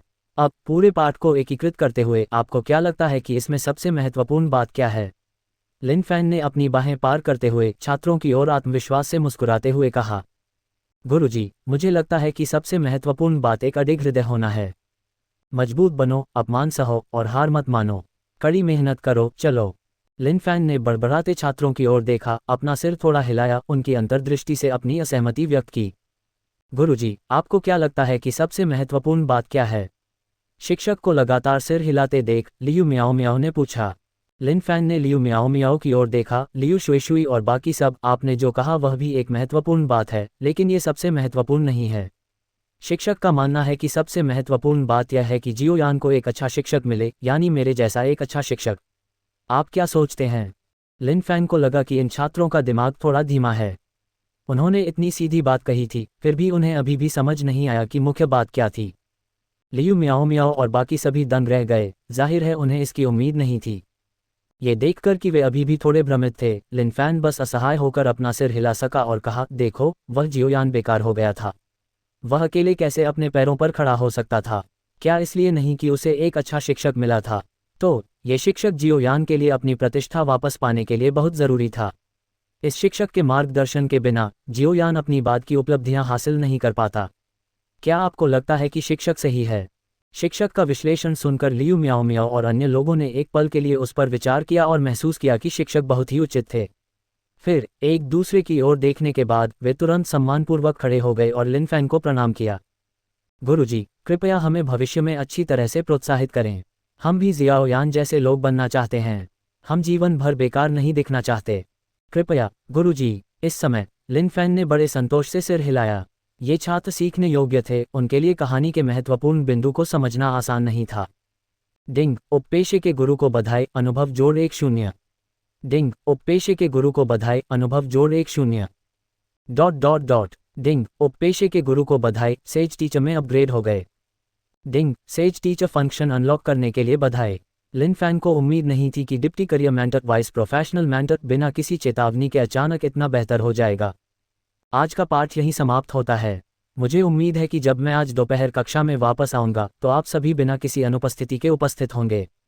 अब चूंकि वह एक बुद्धिमान शिक्षक, बुद्धिमान मेंटर थे, इसलिए स्वाभाविक रूप से उन्हें अधिकार की आवश्यकता थी। जैसा कि कहावत है, एक सख्त शिक्षक उत्कृष्ट छात्रों का निर्माण करता है, और इसमें कुछ सच्चाई भी थी। जी हाँ, गुरुजी, कृपया अपना ध्यान रखें।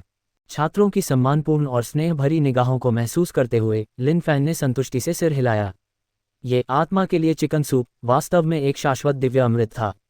जब तक कोई एक कटोरा पीता है तब तक एक बड़ा झटका लगने के बाद भी वह फिर से तरोताजा हो सकता है, मानो उसे उत्तेजक इंजेक्शन दिए गए हों। हालांकि वह खुद को छिपाने के लिए एक शिक्षक की पहचान का इस्तेमाल करता था, अब एक बुद्धिमान शिक्षक, बुद्धिमान गुरु की क्षमता के साथ लिन फैन को कुछ अच्छे छात्रों को आगे बढ़ाने में कोई आपत्ति नहीं थी।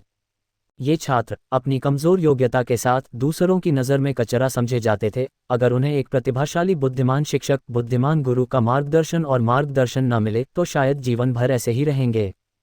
जैसे जैसे माध्यमिक व्यवसाय उपपेशेवर में सुधार हुआ, लिन फैन ने चलते चलते उसका गहन अध्ययन करने का अवसर लिया। थोड़े से अध्ययन के बाद लिन फैन को पता चला कि उपपेशेवर गुरु जितना उसने शुरू में सोचा था उससे कहीं ज्यादा जटिल लग रहा था। अपने शिक्षक को सम्मानपूर्वक विदा होते देखने के बाद 13 छात्रों ने एक दूसरे की ओर देखा, फिर अपनी मुट्ठियां भींचकर अपनी छाती पर रख लीं। आज से मैं एक नया अध्याय शुरू करूंगा। मैं कचरा नहीं रहूंगा। ठीक है, किसी युवक को गरीब होने के लिए मत धमकाओ। मैं अभी क्लास बिंग जा रहा हूं और उस लड़के को बताऊंगा कि मुझे कम मत आंको। चलो चलें। इसके बाद लिन फैन द्वारा सफलतापूर्वक ब्रेन वॉश किए गए छात्रों के समूह ने उन लोगों के विरुद्ध युद्ध की घोषणा कर दी जिन्होंने कभी उनका अपमान किया था, मानो किसी दिव्य देवता ने उन पर कब्जा कर लिया हो। किसी युवक को गरीब होने के कारण तंग मत करो। उपपेशेवर गुरु वाइस प्रोफेशनल मेंटर के बुद्धिमान गुरु वाइज मेंटर बनने के बाद उसे कई प्रमुख कार्य प्राप्त हुए। सशक्तिकरण, अपने सीखे हुए कौशल को शिष्य को प्रदान कर सकते हैं। शिष्यताओं में प्रवेश कर सकता है और साधना तकनीक की सीमा उसके मूल आधार से 3 स्तर आगे बढ़ सकती है।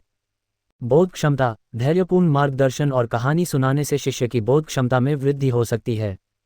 प्रोत्साहन का हाथ, जब कोई छात्र अपने गुरु को अपनी उपलब्धियों के बारे में बताता है और अपने गुरु की स्वीकृति की आशा करता है तो गुरु शिष्य के सिर पर हल्के से हाथ फेरकर शिष्य की योग्यता में सुधार कर सकता है।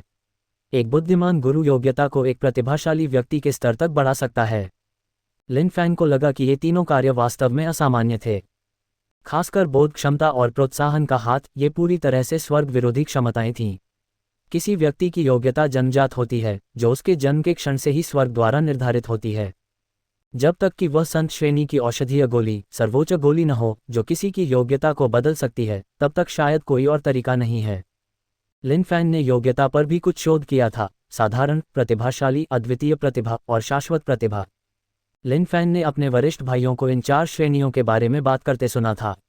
अब चूंकि उनका दूसरा पेशा उपपेशेवर एक बुद्धिमान शिक्षक, बुद्धिमान गुरु था, इसलिए वे किसी शिष्य की योग्यता को एक प्रतिभाशाली व्यक्ति के स्तर तक बढ़ा सकते थे। उनके 13 वर्तमान छात्र हाउटियन क्षेत्र तक भी नहीं पहुंच पाए थे। उनकी उम्र में ये दुर्लभ था। यह शायद औसत दर्जे से भी बढ़कर था। अगर कोई और श्रेणी होती तो उनके 13 शिष्य शायद मूर्ख माने जाते।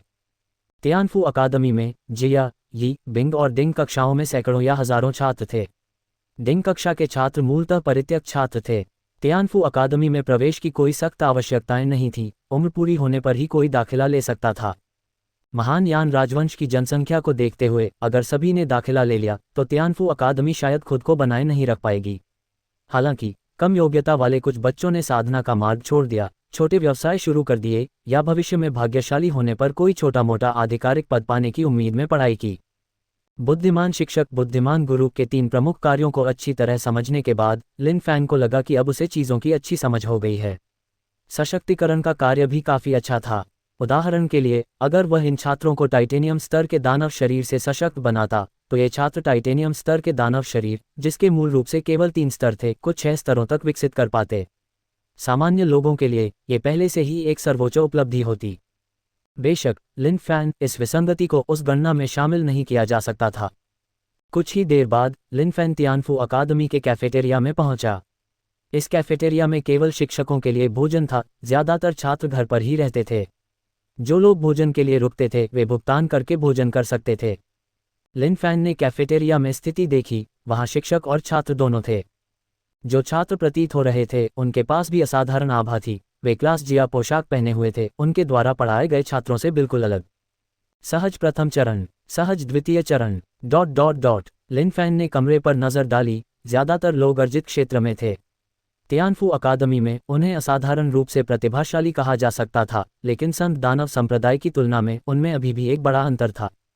उसे बस यह नहीं पता था कि क्या कोई छिपे हुए गुरु हैं जो प्रकट नहीं हुए थे। जब लिन फैन इधर उधर देख रहा था, उसके बगल में बैठे एक व्यक्ति ने लिन फैन को असमंजस में देखा और पूछा, क्या आप नए गुरु हैं?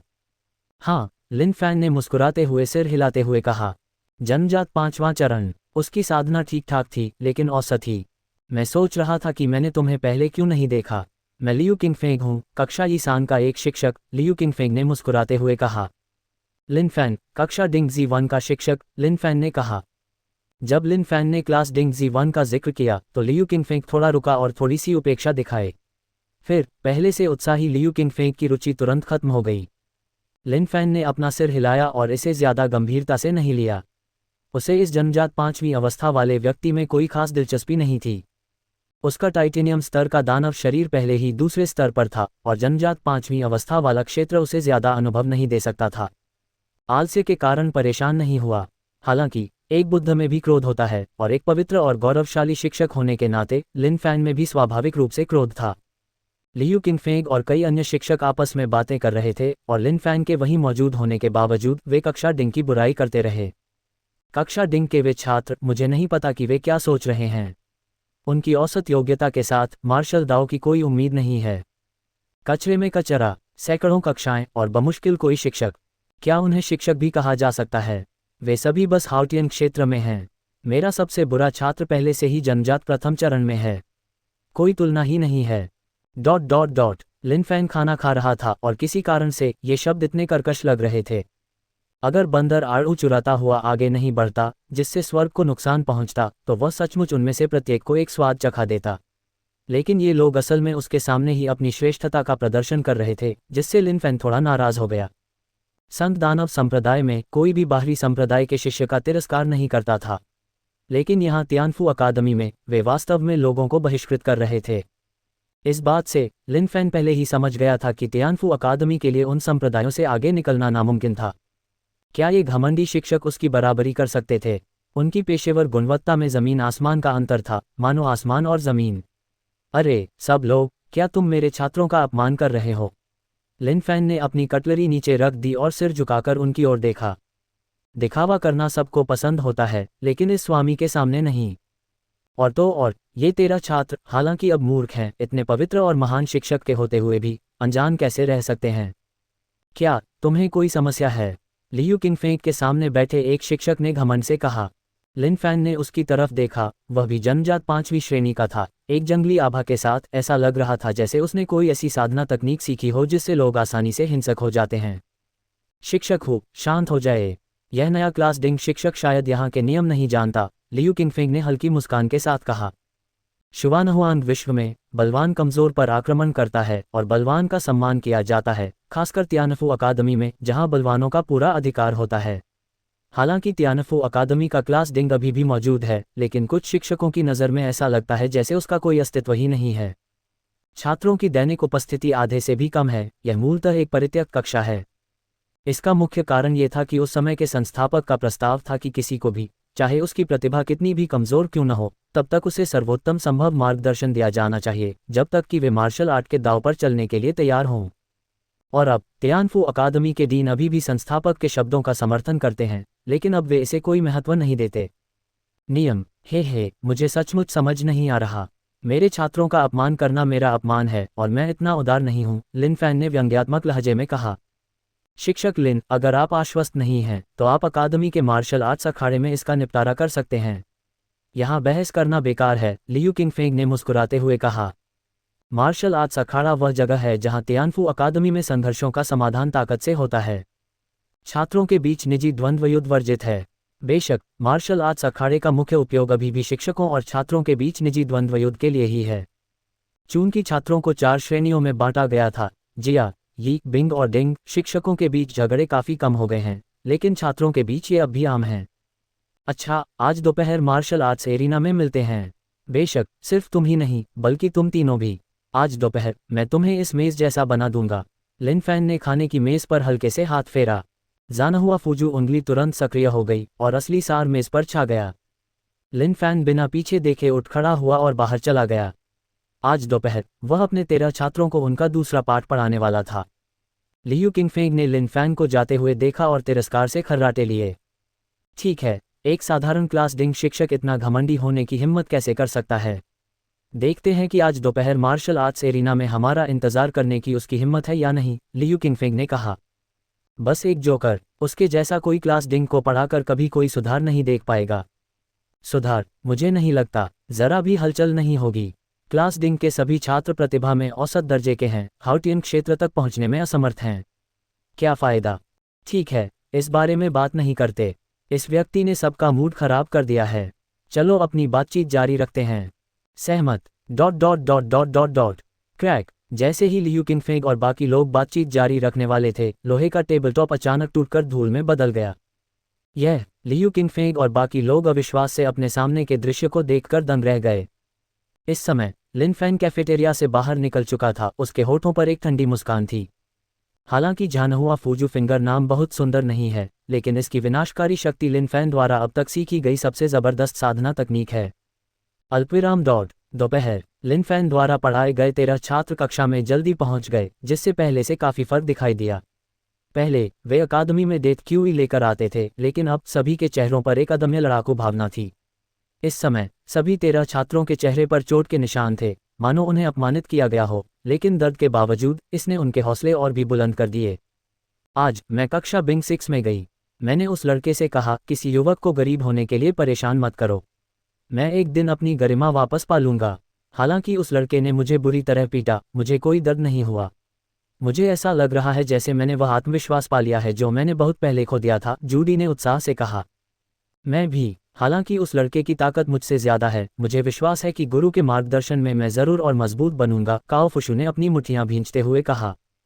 मुझे भी हार मिली थी, लेकिन मैं आज दोपहर को घर गया और अपने माता पिता से कहा कि मुझे कड़ी मेहनत करनी है। मेरे माता पिता मेरी बातों से बहुत प्रभावित हुए और उन्होंने मुझे कोशिश करते रहने को कहा। एक दिन का शिक्षक, जीवन भर का पिता। मुझे कड़ी मेहनत करनी है और गुरु लिन को कभी निराश नहीं करना है। अच्छा, सब लोग चलो, हमें खुद को साबित करना है। अल्पविराम डॉट। इसी समय लिन फैन कक्षा में आया और अपने 13 छात्रों को इतना उत्साहित देखकर थोड़ा उत्सुक हुआ। आप सभी को क्या हो गया है? छात्रों ने एक दूसरे को देखा, फिर सम्मानपूर्वक खड़े हो गए। गुरुजी, हम जरूर कड़ी मेहनत करेंगे और आपको कभी निराश नहीं करेंगे। लिन फैन दंग रह गया, फिर हल्के से मुस्कुराया। वह बहुत खुश था कि उसके छात्रों में इतना आत्मविश्वास था। हालांकि सिर्फ आत्मविश्वास ही काफ़ी नहीं है, प्रतिभा ही सब कुछ तय करती है। अगर किसी को औसत दर्जे का भी नहीं माना जा सकता तो 1000 बार की गई मेहनत भी बेकार होगी। लगता है मेरी ज़रूरत अभी भी है, ताकि मैं अपने महान प्रकाश का इस्तेमाल करके इन खोए हुए मेमनों को जीवन के शिखर तक पहुंचा सकूं। कम से कम इस समय तक लिन फैन अभी भी बहुत आश्वस्त था। 4 बड़े परिवारों और शाही शहर को लूटने से पहले उसे इन लोगों को ठीक से प्रशिक्षित करने की ज़रूरत लग रही थी। चूंकि वह एक शिक्षक था, इसलिए उसे समर्पित होना ही था। अच्छा, मुझे बहुत खुशी है कि तुम में इतना आत्मविश्वास है। अब मेरे पीछे आओ, आज मैं तुम्हें तुम्हारा दूसरा पाठ दूंगा, कुचलना, लिन फैन ने कहा। 13 छात्रों ने संदेह से भरे अपने शिक्षक की ओर देखा। कुचलना? यह क्या है? शिक्षक आखिर क्या पढ़ाने वाले हैं? अपने शिक्षक को अकेले बाहर जाते देख 13 छात्र उनके पीछे पीछे चल दिए। अब वे बहुत उत्सुक थे कि शिक्षक उन्हें क्या पढ़ाने वाले हैं। इस समय मार्शल आर्ट्स के मैदान में बहुत से लोग जमा हो गए थे। जिया, यी, बिंग और डिंग, चारों श्रेणियों के छात्र और शिक्षक वहां खड़े थे। वे शिक्षकों के बीच होने वाले द्वंद्वयुद्ध को लेकर भी बेहद उत्सुक थे, क्योंकि मार्शल आर्ट्स के मैदान का इस्तेमाल लंबे समय से नहीं हुआ था। एक ही तरह के पक्षी आपस में मिलते जुलते हैं। जिया, यी, बिंग और डिंग, चारों श्रेणियों के शिक्षक और छात्र सभी एक ही स्तर के लोगों के साथ थे। उनका दूसरे श्रेणियों के छात्रों के साथ ज्यादा मेलजोल नहीं था, इसलिए संघर्ष और द्वंद्वयुद्ध कम ही होते थे। और अगर होते भी थे तो छात्र उन्हें अकेले में सुलझा लेते थे। जहां तक शिक्षकों की बात है, उनका दिमाग ज्यादा परिपक्व था। अगर वे उतने कुशल नहीं होते तो स्वाभाविक रूप से वे खुलकर चुनौती नहीं देते। इस बार उन्होंने सुना कि एक साधारण क्लास डिंग का शिक्षक एक साथ 4 ही क्लास के शिक्षकों को चुनौती देने वाला है, जिससे उन्हें आश्चर्य हुआ कि क्या क्लास डिंग का शिक्षक पागल है। दोस्तों, क्या आपको लगता है कि क्लास डिंग जी1 का लिन शिक्षक मूर्ख है? उसने असल में 4 ही क्लास के शिक्षकों को चुनौती देने की हिम्मत की और एक साथ 4 का सामना भी किया। मुझे सच में नहीं पता कि बाद में उसकी मौत कैसे होगी, ये क्लास के एक छात्र ने, जिसने चांदी का लबादा पहना हुआ था, सिर हिलाते हुए तिरस्कार से कहा। दुनिया बहुत बड़ी है और यहाँ तरह तरह की अजीबोगरीब चीजें हैं। लिन शिक्षक लियू किंगफेंग, लिन शिक्षक हुबेन, लिन शिक्षक जुन वुचांग और लिन शिक्षक ली शियाओजुन सभी अनुभवी जनजात 5वें क्षेत्र के विशेषज्ञ हैं। इन चारों के एक साथ काम करने से एक जनजात 6ठे क्षेत्र के विशेषज्ञ को भी कोई फायदा नहीं हो सकता। मुझे नहीं पता कि इस क्लास डिंग शिक्षक को कितना आत्मविश्वास है। तुम लोगों, क्या तुम्हें आज यह अजीब नहीं लगता? जब मैं आज क्लास बिंग के पास से गुजरा तो क्लास डिंग के कुछ बेकार छात्र मुझे उकसाने आए और कुछ ऐसा कहा, किसी नौजवान को गरीब होने के लिए तंग मत करो। उस समय मुझे मजा आया। वे हर संभव कोशिश कर रहे हैं, लेकिन खुद को साबित करने का ये तरीका नहीं है। इस तरह की प्रतियोगिता देखने लायक नहीं है।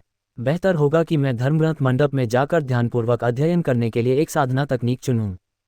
वरिष्ठ भाई लियू, मैंने पिछली बार सुना था कि आपने असीम सागर नामक एक उच्च श्रेणी की पीली श्रेणी की साधना तकनीक चुनी थी। क्या आपने इसे सफलतापूर्वक साधना कर लिया है? ऐसा लगता है कि वरिष्ठ भाई लियू वास्तव में असाधारण रूप से प्रतिभाशाली हैं। उन्होंने असीम सागर में भी महारत हासिल कर ली है। बिल्कुल नहीं, बिल्कुल नहीं। असीम सागर की 6 परतें हैं और मैं अभी मुश्किल से तीसरी परत तक पहुंचा हूं। मैं अभी भी महान पूर्णता क्षेत्र से बहुत दूर हूं। अब चूंकि मैंने प्रगति नहीं की है, इसलिए मैं अभ्यास के लिए एक और साधना तकनीक चुनने की सोच रहा हूं। जैसा कि कहावत है, बहुत सारी कुशलताएं आपको बोझिल नहीं बनाती। कुछ और जानना अच्छा है, वरिष्ठ भाई लियू ने विनम्रता से हाथ हिलाते हुए कहा, हालांकि उन्हें अंदर ही अंदर गर्व हो रहा था। ओह, वरिष्ठ भाई लियू, देखो कोई आ रहा है। लगता है कक्षा डिंग के लोग हैं। अल्पविराम। इस समय लिन फैन इत्मीनान से चल रहा था। उसे आने वाली मार्शल आर्ट प्रतियोगिता की जरा भी परवाह नहीं थी। लिन टीचर, हम यहाँ क्या कर रहे हैं? काओ फुशु ने हैरानी से पूछा। तियान जियाओ, लिन टीचर आपको दूसरा पाठ पढ़ाने आए हैं, लिन फैन ने शांति से उत्तर दिया। काओ फुशु दंग रह गया। वे यहाँ दूसरा पाठ पढ़ाने क्यों आए थे? हालांकि वे क्लास डिंग के छात्र थे, फिर भी वे जानते थे कि यह मार्शल आर्ट का अखाड़ा है। और आज मार्शल आर्ट के अखाड़े में इतने सारे लोग क्यों थे? क्या हो सकता है कि कोई फिर से प्रतिस्पर्धा करने वाला हो? क्या हो सकता है कि लिन टीचर उन्हें यहाँ की स्थिति समझाने के लिए लाए हों? लिन टीचर जरूर मुझे विशेषज्ञों के बीच द्वंद्व दिखाने आए होंगे, ताकि हम समझ सकें कि विशेषज्ञ बनकर हम उनके जैसे बन सकते हैं। लियू शुईशुई एक लड़की होने के नाते स्वाभाविक रूप से ज्यादा सोचती थी, लेकिन तेज दिमाग होने के बावजूद यह उनकी जन्मजात मूर्खता को नहीं बदल सका। लियू शुईशुई लिन टीचर का बहुत सम्मान करती थी। चूंकि लिन टीचर ने कहा था कि उसका नाम लियू शुईशुई है, इसलिए उसने अपना नाम बदलने और जीवन भर इसी नाम से पुकारे जाने की योजना बनाई, क्योंकि यह नाम उसके दयालु लिन टीचर ने दिया था। शुईशुई, तुम्हारा दिमाग वाकई बहुत तेज है। हमने तो ऐसा सोचा भी नहीं था, झूयू ने ईमानदारी से कहा। लियू शुईशुई ने उत्साह से अपना सिर उठाया और जब उसकी नज़र लिन टीचर पर पड़ी तो उसे एहसास हुआ कि लिन टीचर असल में मंच पर आ रही हैं। वह तुरंत चौंक गई। लिन टीचर, आप क्या कर रही हैं? लोगों को चुटकी काट रहा है, लिन फैन ने बिना पीछे देखे कहा। यह सुनकर 13 छात्र दंग रह गए। उन्हें समझ नहीं आया कि लिन टीचर का क्या मतलब था। मेरा सुझाव है कि आप अपने लिन टीचर के लिए जल्दी से एक डॉक्टर बुलाएं, वरना अगर आपके लिन टीचर को बाद में खून की उल्टी होने तक पीटा गया तो उन्हें बचाने में बहुत देर हो जाएगी, ये क्लास के एक छात्र ने श्रेष्ठता के भाव से कहा। काओ तियानजियाओ और बाकी सभी अवाक रह गए। क्या लिन टीचर मंच पर जा रहे थे? लिन टीचर ने इसका जिक्र क्यों नहीं किया? और लिन टीचर तो सिर्फ एक दिन के लिए ही टीचर रहे थे, तो उनका दूसरे टीचरों से झगड़ा कैसे हो सकता था? तुम्हारी क्लास डिंग वाकई प्रतिभाएं पैदा करती है, न सिर्फ वे बेकार हैं बल्कि एक लिन टीचर भी ज़्यादा होशियार नहीं है। 4 लोगों से मुकाबला करने की हिम्मत करने के लिए तुम्हें अपनी औकात ही नहीं पता, ये क्लास के एक छात्र ने व्यंग्य किया। तुम्हें हमारे दयालु लिन टीचर का अपमान करने की इजाज़त नहीं है। काओ तियानजियाओ ने ये क्लास के छात्र को घूरा, उसका चेहरा गुस्से से लाल हो गया था। हे, ये क्लास के छात्र ने तिरस्कार से अपना सिर हिलाया। इसी समय लिन फैन मार्शल आर्ट के मंच पर कदम रखते हुए आगे बढ़ा, वहां खड़े 4 शिक्षकों को देखा, थोड़ा मुस्कुराया, फिर अपने 13 छात्रों की ओर देखने के लिए अपना सिर घुमाया। काओ तियानजियाओ और अन्य लोगों ने भी लिन टीचर को रुकते देखा और उन सभी ने अपना ध्यान लिन टीचर पर केंद्रित कर दिया। लिन फैन को लगा कि समय, स्थान और लोग सब एकमत थे, जिससे छात्रों के इस समूह को उनका दूसरा पाठ पढ़ाने का यह एकदम सही समय था। एक छात्र के मार्गदर्शक के रूप में एक लिन टीचर को स्वाभाविक रूप से छात्रों के दिलों में अपनी छवि गहराई से अंकित करने की आवश्यकता होती है। लंबा, राजसी, पवित्र, महान। लिन फैन अपने हाथों को पीठ के पीछे करके खड़ा था, उसकी निगाहें मानो आकाश को चीर रही थीं, जैसे वह उन्हें देख रहा हो। उसकी आवाज़ गहरी लेकिन अधिकारपूर्ण थी। दूसरों की नज़र में तुम बेकार हो, तुम साधारण हो, लेकिन लिन की नज़र में टीचर, आप दुनिया के सबसे होशियार लोग हैं। ये 4 लोग कहते हैं कि आप बेकार और अशिक्षित मूर्ख हैं। अब लिन टीचर यही साबित करने जा रहे हैं कि उनकी नज़र में ये मूर्खों से भी कम हैं। लिन टीचर। इस क्षण 13 छात्रों ने अचानक अपने प्रिय लिन टीचर को नम आंखों से देखा। उन्हें उम्मीद नहीं थी कि लिन टीचर उनके लिए ही मंच पर प्रतिस्पर्धा करने जा रहे हैं।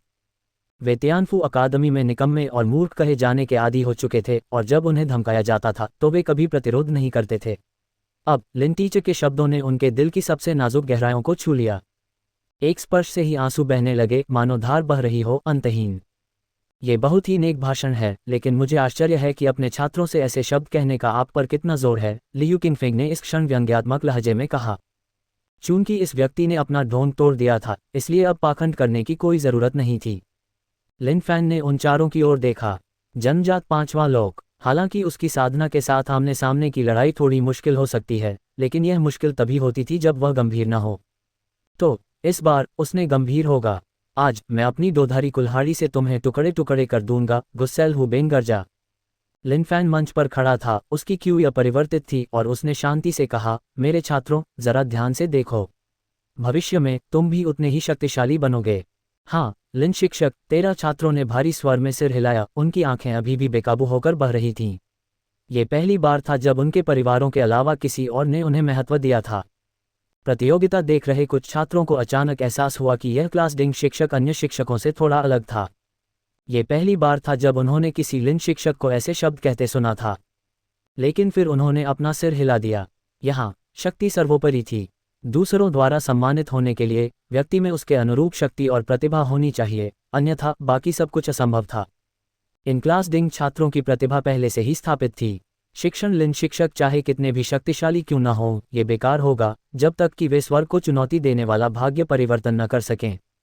तुम चारों आओ, मैं तुम्हें समझाता हूं कि किसी को कम आंकने की बड़ी कीमत चुकानी पड़ेगी। तभी हवा का एक झोंका आया और लिन फैन के कपड़े उड़ गए।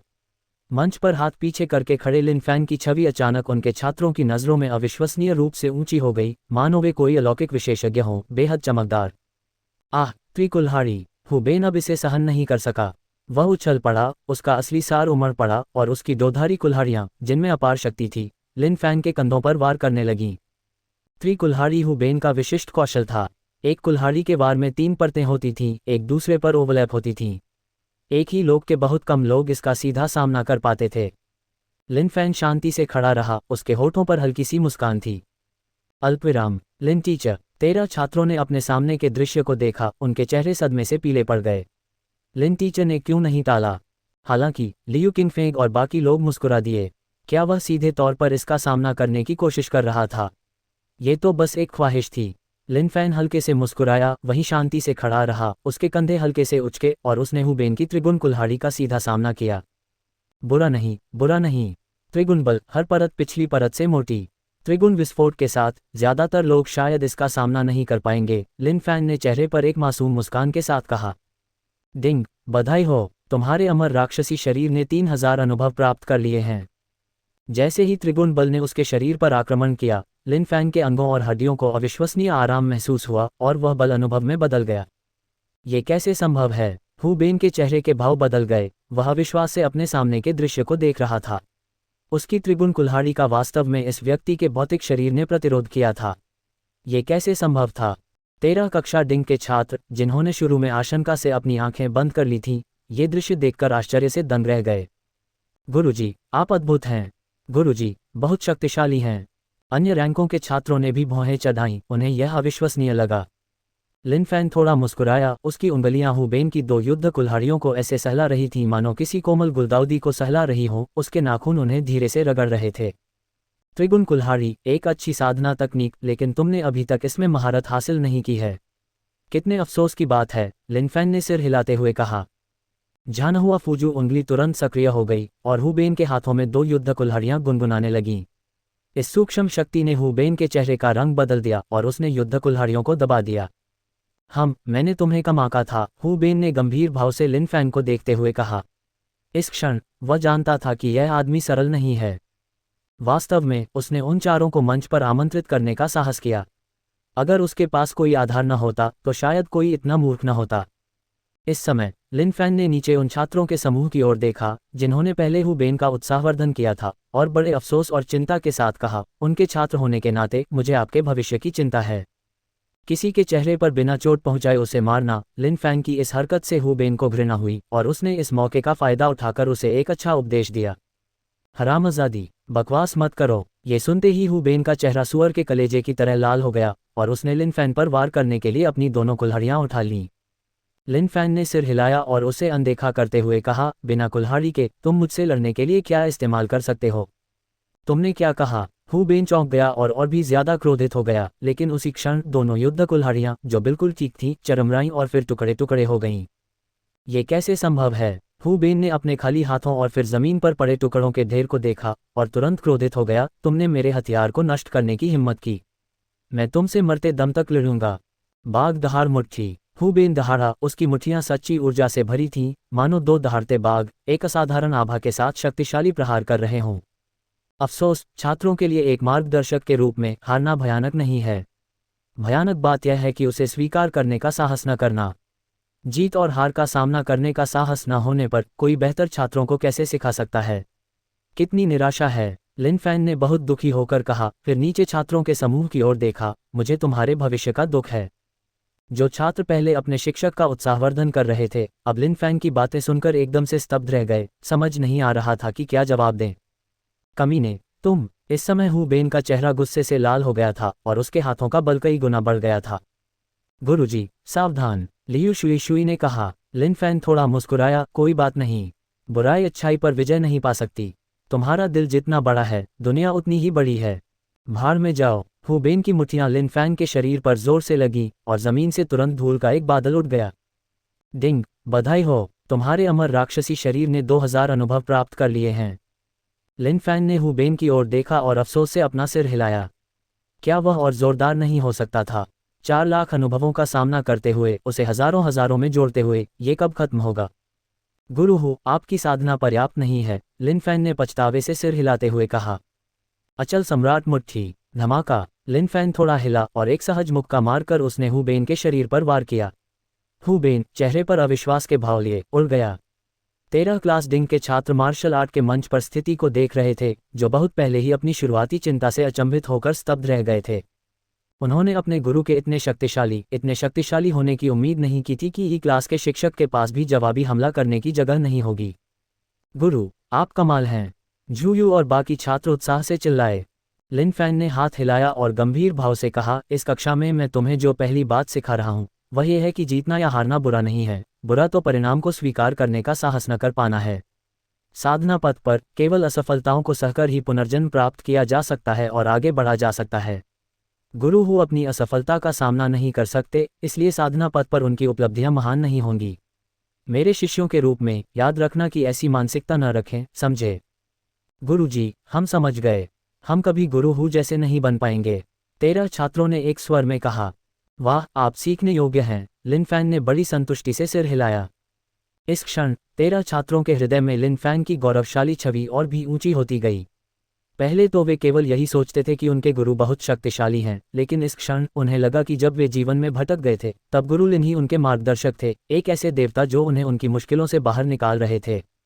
नीचे मार्शल आर्ट प्रतियोगिता देख रहे छात्र भी अपने मन की गहराई में धीरे धीरे बदलने लगे। ये शिक्षक असाधारण है। क्लास डिंग का ऐसा शिक्षक कैसे हो सकता है? उसकी बातें तो बिल्कुल सही लगती हैं। ... और हु बेन, जिसे लिन फैन ने मंच से नीचे गिरा दिया था, ने लिन फैन की बातें सुनी और गुस्से से तुरंत खून उगल दिया।